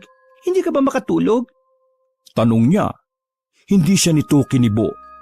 Hinawakan niya ito sa braso at gulat na gulat nang bigla itong humarap sa kanya. Nanginig ang katawan ni Lorna nang makitang nanlilisik at namumula ang mga mata ng lalaki. Anong nangyayari sa'yo? Bakit ka nagkakaganyan? Kape! Ipagtimpla mo ako ng kape! Ay, wala ng kape. Ubus na. Nagalit na ang lalaki sa kanya. Bigla siya nitong sinakal at galit na pinagsasalitaan ng kung ano-ano. Bitiwan mo na ako. Sige na, ipagtitimpla na kita ng kape. Sabi niya rito kahit hirap na sa pagsasalita. Doon pa lang siya binitiwan ng lalaki. Yung masarap na kapeng gusto ko kagaya ng tinitimpla mo. Nanginginig ang kamay ni Lorna habang nagtitimpla ng kape. Nang matapos ay agad niya itong ibinigay sa lalaki. Ngitian siya nito at muli na namang nilambing. Halika nga dito, mahal ko. Lumapit ka sa akin. Pasensya ka na kanina. Nabigla na naman ako. Hindi makalapit si Lorna dahil sa takot sa lalaki. Pero hinila siya nito sa braso at pilit na pinakandong sa kanya. Nang inumin ng lalaki ang kape, natigilan nito. Maya-maya ay nagalit na naman siya. Maigpit nitong hinawakan sa buhok si Lorna at nagtitimpi pang nagtanong. Bakit di ba natimpla ng kape mo ngayon? Di ba sabi ko yung kagaya ng dati? Nasaan na yung kape na kagaya ng dati? Gusto ko yon! Sigaw nito. Wala na yun. Ubus na. Hindi na nilagyan ni Lorna ng gayuma ang kapeng pinaiinom sa lalaki dahil lalo lang itong naaadik. Dahil din sa kapeng yon kaya lalo itong nagiging mabangis. Biglang nagwala ang lalaki nang marinig ang kanyang sinabi. Ginawa na naman siyang punching bag nito. Hindi siya tinigilan hanggat hindi siya nakikitang nakahiga na lang sa semento. Pero kapag nahihimasmasan na ang lalaki, ay muli na naman siya nitong nilalambing. Isang araw, habang naglalabas siya, panay ang tingin niya kay Enrico. Nakaupo lang ito sa labas ng bahay. Malayo ang tingin. Maya-maya ay natuon ang tingin niya sa anino nito. Nakailang ulit siyang pumikit dahil inaakalang namamalikmata lang siya. Subalit sa tuwing tumitingin uli siya sa anino ay nakikita niyang may mahaba talaga itong sungay. Nanlamig siya sa nakita. Binalot siya ng takot. Lalo pa siyang kinilabutan ng lumingon ito sa kanya ng may kakaibang ngiti. Nanlilisik din ang mga mata at tumutulo pa ang laway. Enrico, anong nangyayari sa'yo? Lalong naningkit ang mata ng lalaki sa galit ng marinig ang pangalang yon. Tumayo ito at mabagal na naglakad papalapit sa kanya. Di ba sabi ko sa'yo ay huwag mo kong tatawagin sa ibang pangalan? Hindi mo ba ako nakikilala? Ako ang asawa mo! Ako si Diego! Ako si Diego! Hindi na nakagalaw si Lorna sa pagkakatayo nang marinig ang kakaibang boses ng lalaki. May kung anong boses na sumasabay sa bawat pagsasalita nito. Parang boses ng halimaw na nagmumula sa ilalim ng lupa. Habang lumalapit sa kanya ang lalaki, nag-iiba na ito ng itsura. Nakikita na niya ang kanyang asawa, ang mukha nito, ang paglakad, ang galaw ng kamay, ang pagngiti at maging pagkurap-kurap ng mata ay kuhang-kuha na ni Enrico. Tila sumapi na kay Enrico ang espiritu ni Diego kung titingnan. Wag! Lumayo ka! Patay ka na, Diego!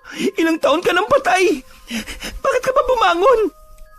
Tanong niya habang umaatras palayo sa papalapit na lalaki. Di ba ito ang gusto mo, mahal ko? Ang makasama ulit ako? Di ba nangungulila ka sa akin? Pwes, nandito na ako ngayon. Pero bakit ibang lalaki pa rin ang binabanggit mo? Hindi na nakagalaw si Lorna nang mapasandal na siya sa dingding ng bahay. Nakalapit sa kanya ang lalaki. Tiningnan siya nito ng sobrang lapit. Halos magkadikit na ang kanilang muka. Layuan mo ko! Lumayo ka sa akin! Sigaw niya sa lalaki. Pero ngumiti lang ito ng nakakatakot. Naningkit din ng mga mata na nagpabagabag kay Lorna. Bakit mo ako pinagtatabuyan ngayong nandito na ako? Nagpigil ng hininga si Lorna nang maamoy ang mabahong hiningahan ng lalaki. Para itong kumain ng nabubulok na karne. Bawat pagbuka ng bibig ng lalaki ay may lumalabas na mga uod. Pinanlakihan ng mata si Lorna. Pilit siyang kumakawala pero mahigpit siyang hinawakan sa braso. Saan ka pupunta? Hindi ba tayo tapos mag-usap? Matagal din tayong hindi nakapag-usap ng ganito. Tapos tatalikuran mo lang ako? Anang lalaki. Hindi ikaw si Diego. Hindi na rin ikaw si Enrico. Isa kang halimaw. Demonyo! Bitiwan mo ako! Lalong hinigpitan ng lalaki ang paghawak sa kanyang braso. Pagkatapos ay walang awa siyang inihagi sa may pintuan ng bahay. Dahil matanda na si Lorna, halos hindi na niya maitayo ang kanyang katawan pagkatapos bumagsak. Naramdaman na lang niyang nasa tabi na niya ang lalaki. Tiningnan niya ito at nagmamakaawang huwag na siyang saktan. Bakit? Pinakinggan mo ba ako noon nang magmakaawa rin ako sa iyo na tigilan mo na ang pagpapainom sa akin ng kape? Ang kapeng may gayuma mo! Pero hindi ka nakinig. Paulit-ulit mo akong pinapainom hanggang sa ikamatay ko na. Bakit ako maawa sa iyo ngayon? Tapos gusto mo pa akong bumalik mula sa pagkakahimlay para lang makisamahan ka? Maras siyang hinablot ng lalaki at kinabig palapit sa kanya. Panahon na siguro para magsama na tayo ng tuluyan. Total, yan din naman ang iyong gusto, hindi ba? Isasama na kita ngayon. Hindi! Ayoko! Hindi ako sasama sa iyo! Malakas na itinulak ni Lorna ang lalaki. Nabuwal ito kung kaya't nagkaroon siya ng pagkakataon na makatakas. Tumakbo siyang palayo sa bahay na yon. Kahit pa ika-ika ay pinilit niyang makalayo. Nang maramdaman niyang walang nakasunod sa kanya ay huminto siya. Nilingon niya ang iniwang bahay. Nakita niyang nakaluhod sa lupa si Enrico. Nakatukod ang dalawang kamay nito sa lupa habang sumusuka ng mga buhay na uod. Patawarin mo ako, Diego. Enrico, kayo lang ang minahal ko at ayaw kong mawala kayo sa akin. Pero paulit-ulit nyo lang ako itinataboy, kaya kinamitan ko kayo ng ritual para manatili kayo sa akin. Pero hindi pa rin pala sapat yon. Kinukuha pa rin kayo sa akin. Ayoko lang mabuhay ng mag-isa. Ayoko mag-isa. Pero hindi ganyan ang gusto ko makasama. Umiiyak niyang sabi habang pinapanood ng kaawa-awang lalaki na pinahihirapan ng sumpang kanyang ibinigay. Maya-maya ay nakita niyang dumating ang kanyang anak kasama ang asawa nito. Sakay sila ng kotse. Nakilala niya rin ang babaeng bumaba ng sasakyan. Ma'am Avi? Usal niya. Kitang-kita niyang tinakbo ng babae ang asawa nitong si Enrico. Umiiyak itong niyakap ang lalaki. Dinig na dinig niya ang sigaw ng dating amo. Isinusumpa nito ang pangalan niya nang makita ang asawa sa ganoong kalagayan at nag-iisa pa. Hindi ko na kayo guguluhin. Iuwi mo na siya, Ma'am Avi. Kasunod rin ng mga ito ang kaibigan ni Enrico na si Pablo. Pinagtulungan nilang isakay ng sasakyan ng lalaki. Hindi na binalikan ni Lorna ang bahay na yon. Nagpagala-gala siya sa lansangan. Ilang linggo na siyang natutulog sa gilid ng kalsada. Madungis at hindi na nakakapagpalit ng damit. Hindi na makilala ang itsura niya dahil hindi na makapaligo at makapagpanuklay.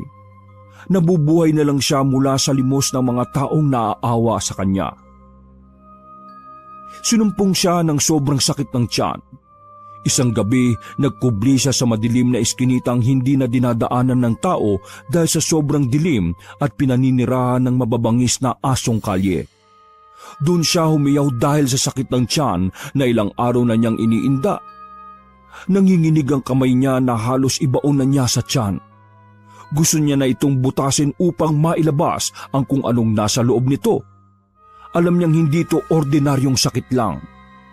Ibinalik sa kanya ang sumpang ibinigay niya kay Enrico. Napapangiti na lang din siya kapag naiisip ang lalaki. Magaling ka na pala. Naibalik mo na ng tuluyan ang sumpa sa akin. Mabuti naman kung ganon. Ito na yata talaga ang kapalaran ko. Ang mabuhay ng mag-isa at nagdurusa. Nabigla siya na may lumapit sa kanyang isang lalaking nasa 40 anyos. Binigyan siya nito ng tinapay na may amag. Masakit ba ang tiyan mo? Gutom ka? Ayan, kainin mo yan.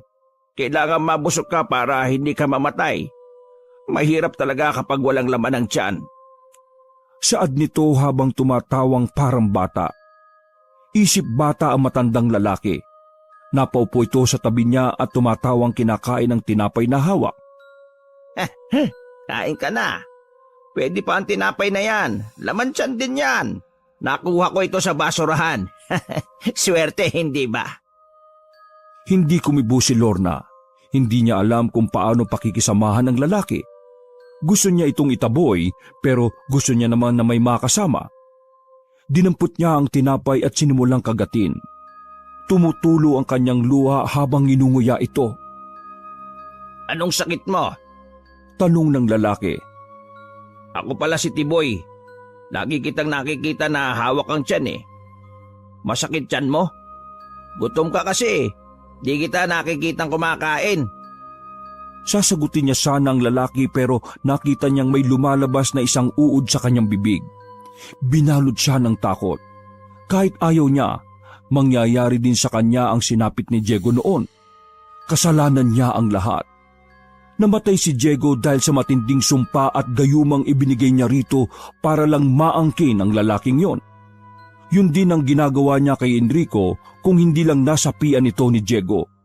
Wala talaga siyang balak na ibalik ito sa asawa dahil nakikita niya sa lalaki ang dating asawa niya. Pero sa kalagayan niya ngayon, hindi niya kayang gamutin ang sarili dahil albularyo ang nagpabalik nito sa kanya. Napatingin siya kay Tiboy. Ikaw pala ang makakasama ko. Dapat noon ka pa dumating. Wala sana kung nasaktang mga tao. Napatingin sa kanya si Tiboy. Hindi nito naintindihan ang kanyang sinasabi kaya labis ang pagtataka nito. Hindi mo ba gusto yung tinapay? Wala kasing limos ang mga tao eh. Madamot sila ngayon. Sabi pa ng lalaking isip bata habang kinakain pa nito ang ilang tinapay. Wala ka bang pamilya? Bakit ka nasa lansangan? Tanong niya kay Tiboy. Itinuro naman ng lalaki ang mga aso. Sila pamilya ko. Dito ako nakatira. Saka ngayon, ikaw na rin.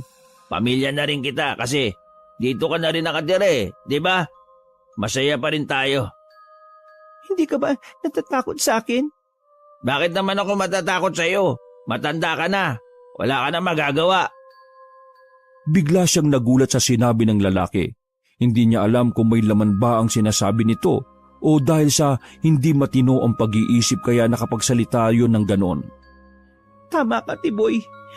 Wala na nga ako magagawa dahil matanda na ako. Naiga na lang siya sa malamig na semento at hinayaang maglabasa ng mga uod sa kanyang bibig. Parang masarap magkape. Sabi pa niya. Bukas, magkakape tayo kapag may nagbigay ng pera sa atin. Maaga akong gigising, pupunta ako dun sa palengke. Sagot naman ni Tiboy at napangiti siya. Wakas! Ako ang inyong Lolo Pael at ito ang aking kwento. Ungol ni Yaya. Umuwing lasing si Mark dahil galing siya sa birthday party ng barkada niya. Nakalak na ang pinto at sarado na rin ang mga ilaw sa kanilang bahay. Dahil malalim na ang gabi, hindi niya magawang kumatok. Masasabo na naman siya ng kanyang amang perfectionist na dinumero pa ang buhay.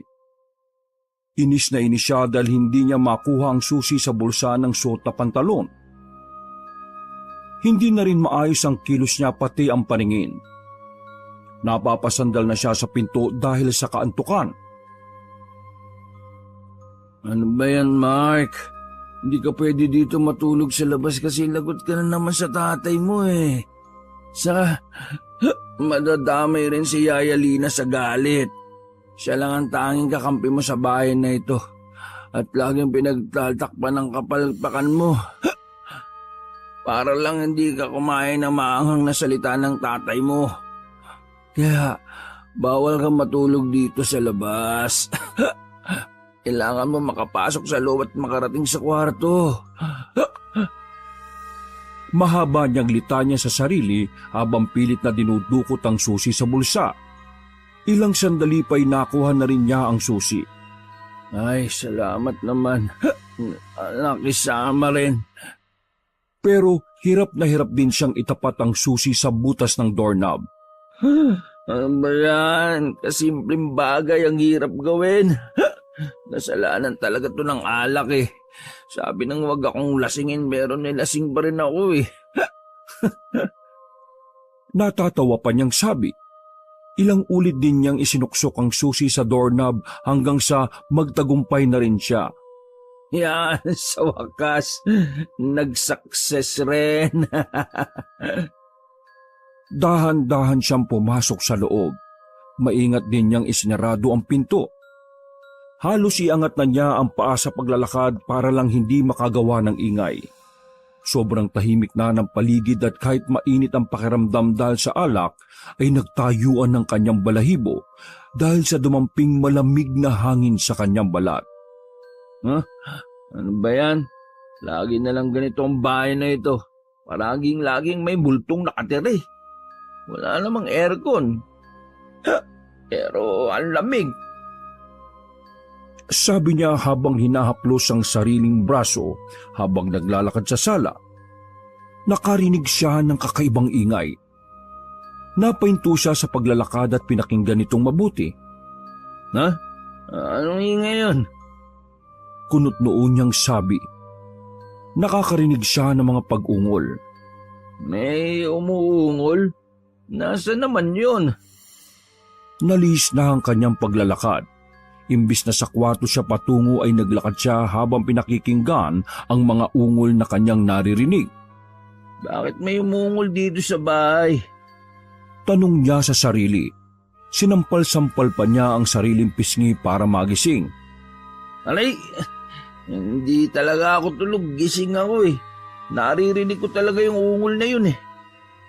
Habang naglalakad ay nakarating siya sa kwartong ginawa na nilang bodega. Lalong lumakas ang ungol na kanyang naririnig. Kinapa niyang dingding para mahanap ang pindutan ng ilaw. Kaagad niya itong pinindot ng makita. Dahil nahihilo ay pinasadahan niya ng tingin ang kabuuan ng silid. Wala namang pintuan dito eh. Pero saan ang gagaling yung umuungol na yun? Kinapakapa niya ang dingding at itinapat pa ang tenga para mapakinggan itong mabuti. Walang niya talaga oh. Kapag nakita kitang babae ka, umanda ka sa akin eh. Ayaw ko pa naman sa lahat. Yung pinaparinggan ako ng ganyang pag-ungol-ungol na yan. Dahil may ibang nagigising sa katawang lupa ako eh. Nasa ka ba? Magbakita ka sa akin. Hindi naman ako masamang tao eh. Sa katunayan, pwede pa kitang baligayain. Kesa naman umungol kang mag-isa dyan. Pakiramdam niya ay malapit lang ang babaeng umuungol. Pilit lang nitong iniimpit ang boses para hindi marinig. Kaya lalo siyang nagtaka kung nasaan ito. Mahalap din kita. Makikita mo. Kapag ako talaga ay nakarap mo, lalakas ng tuluyan niyang ungol mo sa akin na yan. Dahil sa kalasingan, hindi na kinaya ni Mark ang sarili. Natumba na siya sa semento at nakaramdam ng pagbigat ng talukap. Hintayin mo ako. Magiging masaya ka sa feeling ko. Pagkasabi noon ay nasundan na ito ng mga hilik. Nagising si Mark dahil may tumatapik sa kanyang pisngi. Pagmulat ng mata niya, bumungad sa kanya si Yaya Lina, ang babaeng nag-alaga sa kanya buhat sa pagkabata. Ito na rin ang itinuturing niyang ina dahil hindi niya maramdaman ang pagmamahal sa sariling ina. Tanging ang kanyang yaya ang nakapagpuno sa mga pagkukulang sa kanya ng mga magulang. Anak, bakit dito ka nakatulog? Anong ginagawa mo dito sa bodega? Kagabi pa kita hinahanap eh. Akala ko hindi ka umuwi. Bumangon ka na dyan at lumipat ka sa kwarto bago pa magising mga magulang mo. Nag-aalalang sabi ng matandang babae. Yaya, anong oras na po ba? Abay, mag-uumaga na. Talaga? Parang hindi pa ako nahihimbing ng matagal ah. Paano? Kasi ginabi ka na ng uwi. Bumangon ka na nga dyan. Tinulungan siya ng matandang babae sa pagtayo. Amoy na amoy pa ang alak sa'yo. Maligo ka na kaya para hindi ka maamoy ng ama mo. Sus, kahit naman anong tago ko sa kanila eh. Magsusumbong na naman yung magaling nilang anak na si Atan. Yun lang naman ang pinaniniwalaan nila eh. Siya lang ang mabuting anak sa paningin nila. Magpakatino ka naman kasi. Ilang taong ka na pero ang buhay mo parang patapon. Ano ba kasing plano mo sa buhay? Plano ko po? Napaisip pa si Mark kung ano ang isasagot sa kanyang yaya. Tama. Ang plano ko, hanapin ang babaeng umuungol kagabi. Palagay ko maganda yun eh. Sexy, maputi, makinis ang balat. Ang ganda kasi ng boses niya habang umuungol eh. Mahinhin, nakakaakit. Natigilan ng matandang babae sa sinabi ni Mark. Ano ba pinagsasabi mong bata ka? Umabot na ba sa utak ang alak na iniinom mo? Hindi po. Alam ko yung nangyari kahit lasing ako. Dinig na dinig ko yung babaeng yung kagabi. Bigla ulit napaisip si Mark. May kung anong kumikiliti sa kanyang isipan.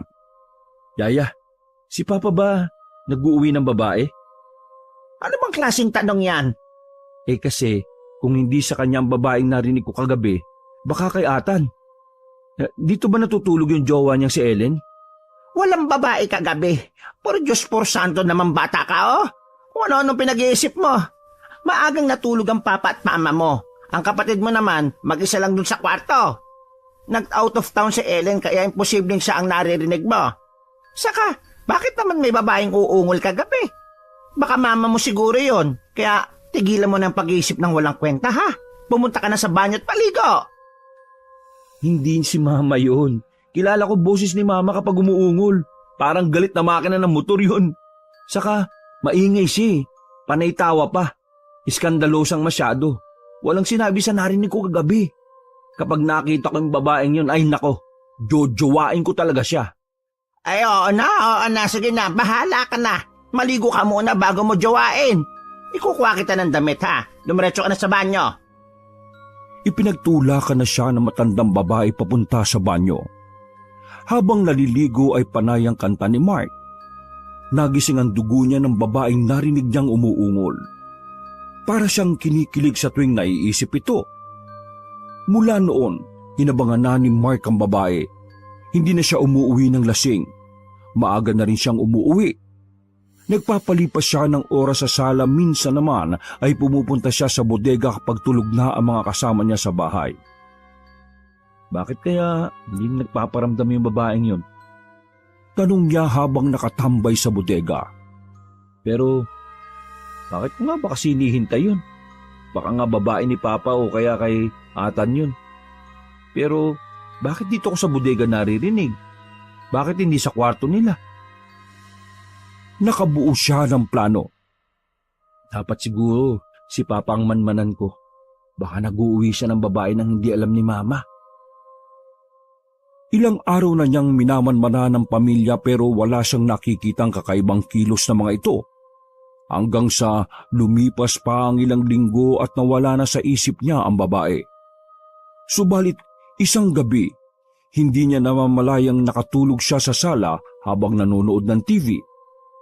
Naalimpungatan siya nang marinig muli ang ungol ng babae. Ha? Bumalik siya! Mahina niyang sabi. Bumangon siya at muling hinanap ang naririnig na yon. Sa pagkakataong yon ay hindi na nagmumula sa bodega. Naririnig na niya ito mula sa likod bahay. Dahan-dahan siyang pumunta sa kusina. Dumaan siya sa pintuan papunta sa likurang bahagi ng kanilang bahay. Oh, nakabukas ang pinto? Nagtataka niyang sambit nang makitang nakakabig lang ang pinto at hindi nakalak. Ibig sabihin, nandito lang talaga sa bahay namin yung gumagawa ng milagro. Kung sino ka man, humanda ka sa akin ngayon. Kapal ng mukha mong mag-uwi ng babae dito sa bahay, ha? Mahina niyang saad. Pagkalabas niya ng kusina, nakita niya agad ang nakahiwalay na bodega nila. Doon nilalagay ang sako-sako nilang palay, mga ani mula sa bukid at mga nakasakong pagkain ng kanilang mga hayop. Simentado ang bodega. Wala rin itong bintana para hindi pasukin ng lamig at ulan. Pero lumalagpas sa siwang ng pintuan ang malamlam na liwanag na nagmumula sa loob ng bodega. Pagkatapat niya sa pintuan, bagya niya itong itinulak para makasilip sa loob. Hindi makita ang hinahanap dahil mahina ang liwanag ng ilaw na ginagamit nito. Nagpasya siyang pumasok sa loob ng bodega. Nagtago siya sa mga patong-patong na sako ng palay. Maingat siya sa kanyang kilos para hindi makatunog ang kanyang hinuhuli. Muli siyang sumilip para hagilapin ang mga ito. Sino siya? Bulong niya habang pinagmamasda ng isang babaeng nakadamit pantulog. Napakalipis ng tela ng suot itong damit na halos bakat na ang hubog ng katawan. Hindi niya ito makilala dahil nakatalikod sa kanya. Mahaba at alon-alon ang buhok ng babae. Maraan siyang umatras at nagkubli. Makailang lunok ng laway ang kanyang ginawa dahil sa pagpipigil na lapitan ng babae. Nangatog ang kanyang tuhod at pinanlalamigan na rin siya dahil sa kaba. Napakalakas ng kabog ng kanyang dibdib. Lalo pa itong bumilis dahil naririnig niya ang mga impit na ungol ng babae sa hindi niya malamang dahilan. Anong ginagawa niya? Bakit siya nasa bodega namin? Sino ba siya? Muli niyang tiningnan ng babae. Nakaluhod pa rin ito sa gitna ng bodega. Nanlalamig ang mga mata niya nang makitang pinaglalandas na ng babae ang kamay nito sa sariling katawan. Hindi ito mapakali na parabang naiinitan. Panakanakang nasasabunutan niya ang sariling buhok pagkadakay umuungol. Habang tumatagal ay nagiging maras na ang kilos ng babae. Bumibilis na ang galaw ng kamay nito. Kitang-kita ni Mark ang pagpisil ng babae sa iba't ibang bahagi ng katawan na parang sinasaktan ang sarili. Maya-maya ay unti-unti nitong naglilis ng damit. Nanginginig na ang kamay ni Mark. Napahawak na siya ng maigpit sa sako ng palay. Hindi na siya mapakali. Ano bang gagawin ko? Susugurin ko ba ang trespasser o pababayaan ko na lang siyang matapos kung ano man yung ginagawa niya? Kaya lang, baka magnanakaw siya. Sunod-sunod niyang tanong sa sarili. Muli niyang tiningnan ng babae. Nakahiga na ito at namimilipit. Pinipilit ding hindi gumawa ng malakas na ungol dahil nakita niya na may kinagat itong tela. Napapakapit ito sa mga sakong malapit sa kanya. Gulat na gulat si Mark nang makitang mahaba at matulis na kuko nito. Paanong nangyaring umaba agad yun? Ano yun, magic? Sa pagpipigil ng babae, nabutas nito ang sako at unti-unting kumalat ang mga butil ng palay. Natuod na si Mark nang biglang napaharap sa kanya ang babae. Napatulala siya nang makitang naglalabasan na ang mga ugat nito sa mukha hanggang sa liig. Namumula rin na parang baga ang mata nito. Parang nabulag na si Mark dahil sa magkahalong takot at kaba. Anong nilalang siya? Usal niya. Naigalaw niya na lang ang sarili nang maramdamang mabilis na lumabas ang babae.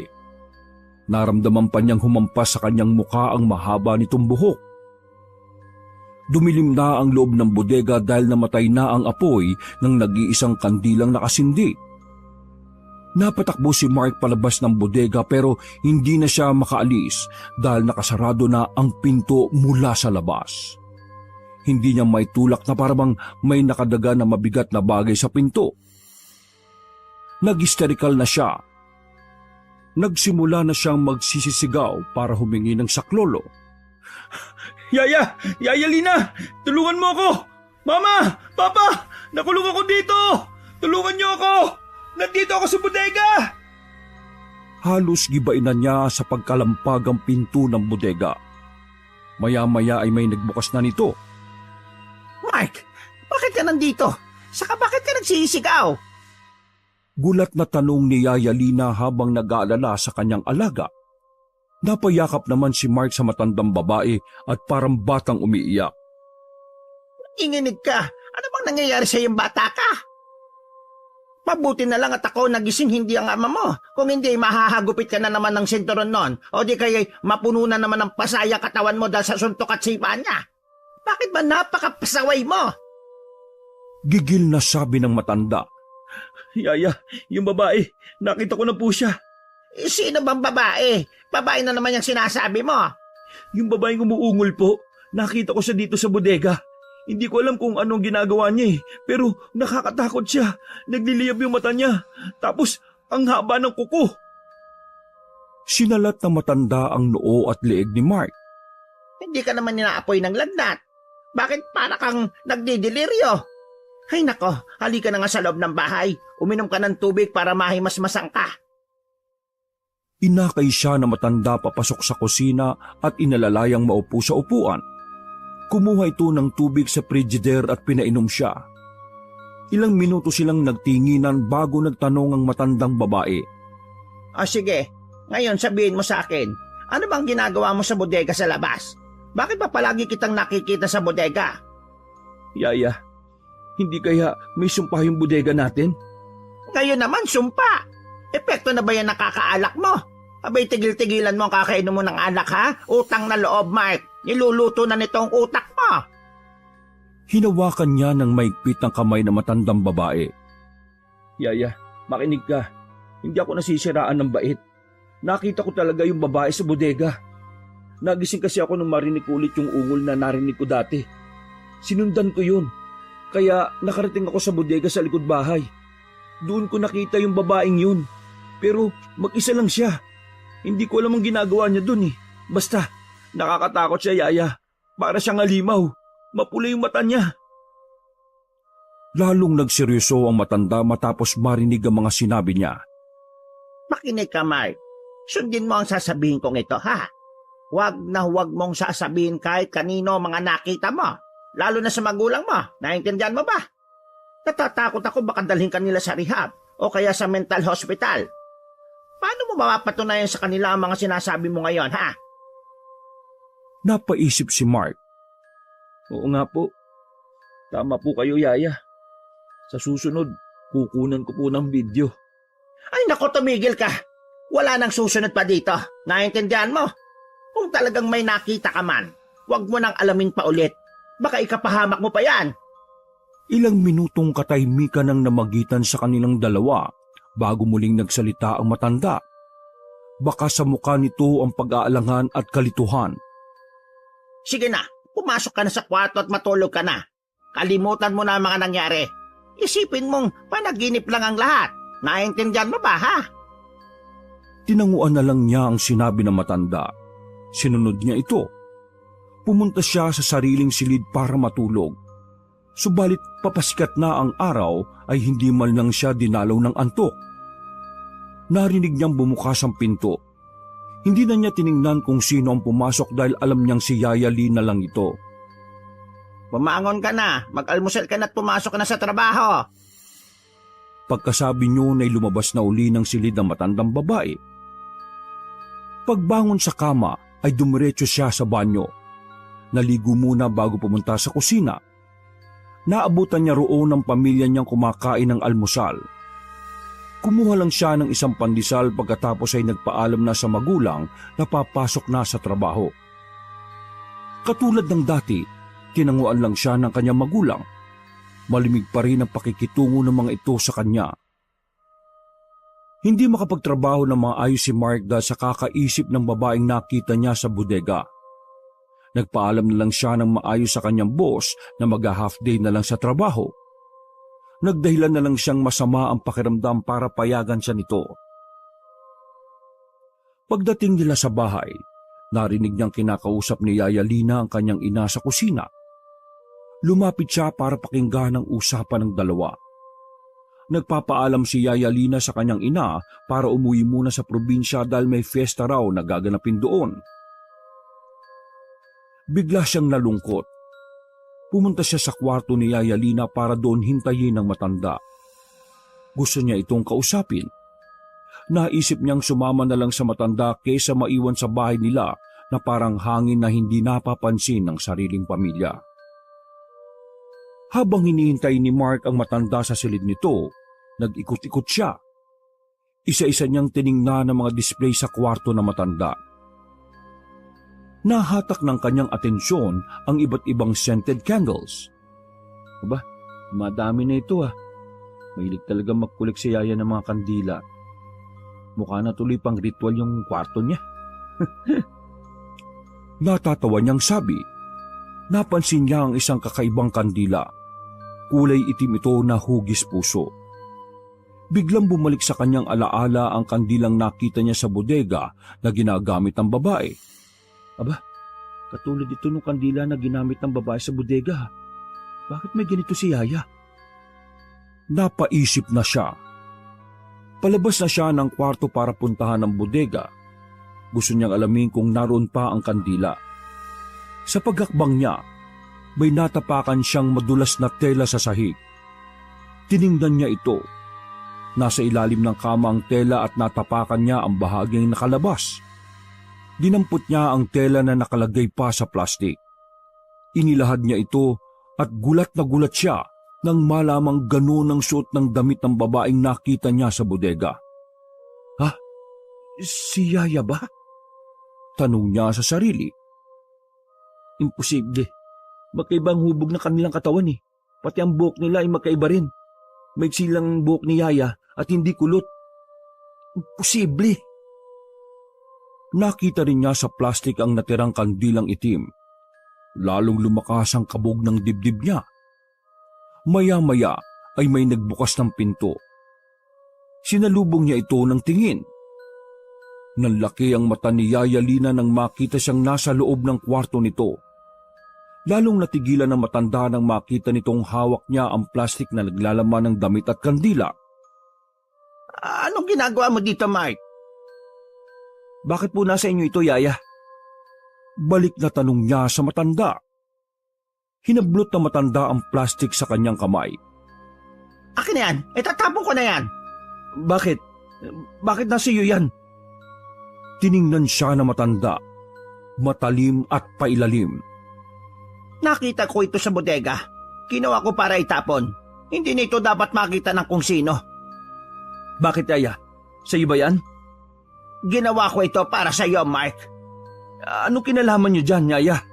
Lagi na lang yan ang bukang bibig niyo eh. Hindi ko na maintindihan. Saka kanina, nagpapaalam ka kay Mama na uuwi ng probinsya. Ang totoo, may tinatakasan ka ba? May tinatago ka bang lihim? Hindi na makasagot ang matanda sa mga tanong niya. Alam mong hindi ako nababaliw. Lalong hindi ako namamalik mata. Hindi rin ako lasing. Totoo ang lahat ng nakita ko. Pero pilit mo itinatago sa akin. Paano kung ikapahamak yun ng pamilya ko? Pamilya mo, Mark? Bakit, Mark? Naramdaman mo ba na pamilya mo sila? Palagi mong sinasabi sa akin na hindi mo sila nararamdaman. Na parang ibang tao ka sa kanila. Binuhay ka lang. Pinalaki. Ibinigay ang mga pangangailangan mo. Pero naging magulang ba sila sa'yo? Tapos kayo sasabihin mo ang pamilya mo na sila? At nag-aalala ka para sa kanila? Habang ako, labis-labis ang pag-aalala ko para sa'yo, Mark. Kasi kapag nalaman nilang nagkakaganyan ka, pwede ka nalang itakwel. Bakit naman nila gagawin yun sa akin? Ganun lang sila makitungo sa akin dahil nga pasaway ako. Sabi mo nga, di ba? Matigas ang ulo ko. Napakalayo ko kay Athan. Kaya lagi nilang pinupuri ang kapatid ko. Mahusay siya sa lahat ng bagay. Samantalang ako, mahusay lang sa kalokohan. Saka, bakit ganyan na lang pag-aalala mo sa akin, Yaya? Pareho lang naman kami ni Athan na inaalagaan mo ah. Dahil ako ang taong nag-iwan sa iyo sa labas ng pintuan ng bahay niyo noon. Hindi magkaanak ang magulang mo noon. Habang ako, hindi ko alam kung saan kita dadalhin. Kaya ibinigay kita sa kanila. Pero dahil sa pangungulila ko sa iyo, nag-apply akong Yaya para maalagaan ka. Hindi nila alam. Hindi nila pwedeng malaman. Natatakot akong itakwil ka nila. Paano ka na? Hindi kita pwedeng isama. Hindi kita pwedeng alagaan. Hindi kita pwedeng buhayin. Sinungaling! Ang galing niyong gumawa ng kwento ha. Padubog niyang iniwan ang matanda at nagkulong siya sa kanyang silid. Gulong-gulo ang isipan niya sa revelasyon sa kanya. Nang hindi na niya makaya, pinuntahan na niya ang kanyang ina at nagtanong kung ano ba ang totoo niyang pagkatao. Bakit mo naman naitanong kung ampun ka? Ano na naman ang pumasok sa isip mo, Mark? Galit na sabi ng kanyang ina nang itanong niya ang bagay na yon. Kasi po, parang iba lang ang pakikitungo niyo sa akin eh. Nakayuko niyang sabi. Dahil lang doon, para kang bata. Umasta ka nga ng edad mo. 25 years old ka na, Mark. Kaya kami nagkakaganito ng papa mo sa'yo dahil hindi na namin alam kung paano ka didisiplinahin. Walang direksyon ang buhay mo. Hindi ka naman nakikinig sa mga pangaral namin.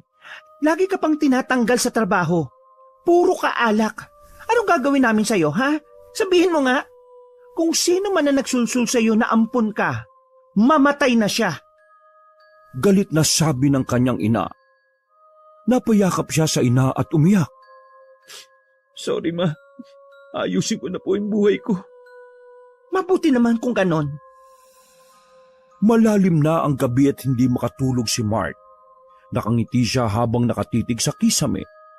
Naging masaya siya sa usapan nila ng kanyang ina. Ito ang naging dahilan para hindi paniwalaan ang sinabi ni Yaya Lina. Napatingin siya sa nakabukas na bintana at kitang-kita niya ang ganda ng bilog ng buwan. Maya-maya, narinig na naman niya ang babaeng umuungol. nandito na naman siya. Sa pagkakataong ito, malakas na ang loob niyang hanapin ang babae. Kinuha niya sa kabinet ang kutsilyong matagal niyang itinatago. Inilalabas lang niya ito kapag dadayo siya ng away kasama mga kabarkadang akala niya noon ay itinapon din ng pamilya. Isinuksok niya ang patalim sa suot niyang short. Pagkatapos ay lumabas ng silid para hanapin ang babae. Natapat siya sa silid ni Yaya Lina. Doon niya malakas na naririnig ang ungol ng babae. Lalong lumakas ang kutob niya na may kinalaman na matanda sa kababalaghan sa kanilang bahay. Pagtapat sa pinto ng silid ng matanda, nagdadalawang isip pa siya na pihitin ng doorknob pero nanaig pa rin ang kagustuhang kumprontahin ng matanda. Dahan-dahan niyang pinihit ang seradura pagkatapos ay binuksan ang pinto. Nakita niya ang matanda na iginagapos ang sarili sa kama gamit ang kadena at padlock. Anong ginagawa mo, Yaya? Tanong niya. Umalis ka dito. Lumabas ka ng silid na ito. Hindi ka pwedeng nandito sa loob. Alis! Sigaw ng matanda. Bakit? Anong mangyayari kung hindi ako lalabas? Pakiusap, anak. Lumabas ka na. Ayaw kitang saktan. Umalis ka na. Humahagulgol na sabi pa ng matanda. Hindi sumunod si Mark. Gusto niyang makita kung ang kanyang yaya ba at ang babae ay iisa. Nakatayo lang siya at sumandal sa dingding. Anong sikreto mo? Gusto ko makita. Hindi! Umalis ka na dito! Labas na!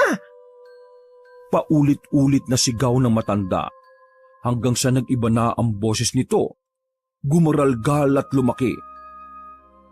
Hindi na nakakilos si Mark sa kinatatayuan. Nakatulala siyang pinapanood ang pagbabagong anyo ng matandang babae. Naging kamukha nito ang babaeng nakita niya sa bodega. Sa pagwawala ng matanda para makawala mula sa sarili nitong pagkakagabos, nahulog ang suot itong wig at lumantad sa paningin ni Mark ang mahaba at alun-alun nitong buhok. Humaba rin ang kuko nito. Naglabasan ng nagagalit na ugat sa buong katawan. Nang lilisik ang mga mata, nakalaunan ay nagliliyab na sa pula. Ikaw nga yun! Nanlalambot na sabi ni Mark. Hindi niya nagawang ialis ang pagkakatitig sa babae. Paanong nangyari yan? Hindi na makasagot ang halimaw sa mga tanong niya. Nagwawala ito, namimilipit sa sobrang sakit ng sikmura. Kumakalam na animoy matagal na panahong hindi nakakakain. Pilit niyang inaabot si Mark. Galit na galit siya. Gusto niyang lapain. Tumutulo ang malapot nitong laway. Subalit pumapatak din ang mga luha na matanda. Umalis ka na! Ayaw kitang saktan, anak ko! Pakiusap! Lumabas ka na sa silid na ito! Baka hindi ko mapigilan ang sarili ko! Mas malakas ako kapag bilog ang buwan! Aswang ka, Yaya? Tanong pa ni Mark. Inangilan siya ng matanda. Tinakot siya ng husto dahilan para tumakbo siyang palabas ng silid. Sa pagkataranta, napunta siya sa sala. Napahinto siya sa tapat ng altar. Nakita niya roon ang isang bote na naglalaman ng holy water at binditadong palaspas. Dali-dali niya itong kinuha pagkatapos ay bumalik sa silid ng matandang babae. Buo ang loob niyang pinagwiwisikan nito ng holy water pagkatapos ay pinaghahampas niya ito ng palaspas. Lalong nagngalit ang aswang sa kanya. Pilit siya nitong sinusugod. Tumakbo si Mark sa kusina para kumuha ng isang sangkap sa pagluluto. Pagkatapos ay bumalik uli sa silid. Dinikdik niya ang bawang pagkatapos ay inihagis niya sa matanda. Pinagpipigaan pa niya ito ng kalamansi. Hindi siya tumigil hanggang sa makita niyang nanghihina na ito. Huminto na rin ito sa pag-atungal. Maya-maya ay unti-unti nang bumalik ang pagiging tao. Madaling araw na. Medyo nakakabawi na ng lakas si Yaya Lina. Bakit mo ginawa ang lahat ng iyon? Hindi ka ba natatakot na makalapain kita? Tanong niya kay Mark. Paano mo gagawin kung nakakadena ka? Paano kung makawala ako? Anong gagawin mo? Hindi mo ko kakainin. Seryosong sabi ni Mark. Bakit mo naman nasabi? Kung gagawin mo yon, napakarami mong pagkakataon. Pero hindi mo ginawa. Dapat lahat kami, kinain mo na. Pero hindi mo ginawa. Ayaw mong maging aswang. Ayaw mong kumain ng tao. Kaya pinipilit mong labanan, di ba? Tumulo ang luha ni Yaya Lina. Bakit hindi mo tinawag ang magulang mo? Bakit hindi mo ako isinumbong? Soundproof ang kwarto nila, di ba? Natatandaan ko nung bata pa ako. Nung isang linggong umalis sina mama at papa, pinalagyan mo ng soundproof ang kwarto nila. Pati yung kay Athan. Ngayon, alam ko na kung bakit mo yung ginawa. Pero sa kwarto ko, bakit hindi mo pinalagyan ng soundproof? Sana, hindi ko nabisto ang lihim mo. Meron din yun.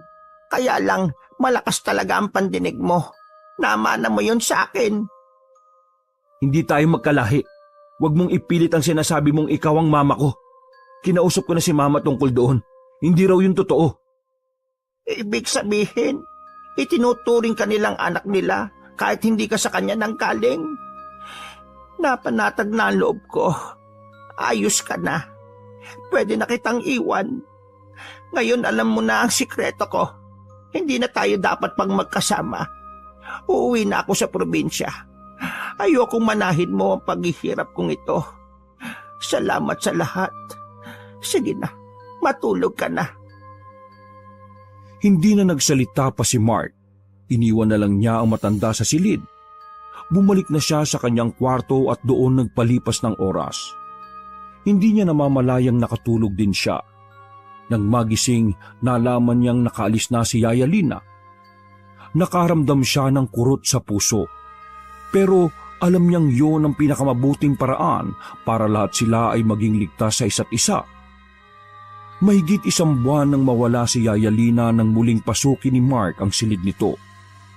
Malinis na ang kwartong yon. Wala na ang gamit niya. Wala nang bakas na babalik pa ang matanda. Binuksan niya ang cabinet para masigurong wala na itong naiwang bakas. Ngunit nagulat siya nang makita ang isang kahon. Kinuha niya yon at binuksan. Naglalaman ito ng mga gamit niya noong siya ay sanggol pa lamang. Naroon ang kanyang larawan na nakabalot pa sa lampin. Naroon din ang lampin. Nakita niyang may burda pa ito ng kanyang pangalan. Naroon din ang damit niya noon, pati ang balot sa kamay at paa. May nakita rin siyang nakatuping papel. May nakasulat doon ng kanyang buksan. Binasa niya ito at tumulo ang kanyang mga luha. Huwag mo na akong hanapin, anak. Mahal na mahal kita. Pagkabasa noon, dinala niya ang gamit sa kanyang ina. Iniabot niya ito. Ano ito? Tanong ng mama niya sa kanya. Naiwan po ni Yaya. Sagot niya. Nang buksan ito ng kanyang ina, nanginig ang kamay nito habang isa-isang tinitingnan ang mga gamit. Si Yaya po ba talaga ang tunay kong ina? Ha, Mama? Tanong niyang nangungusap ang mga mata.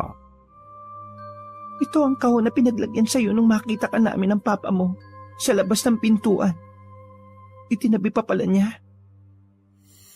Sa iyo ang lahat ng gamit na ito. Pero anak, minahal ka namin ng papa mo na parang tunay na anak. Hindi ko na alam na matagal mo na palang kasama ang tunay mong ina. At siya pa ang nag-alaga sa iyo. I'm sorry.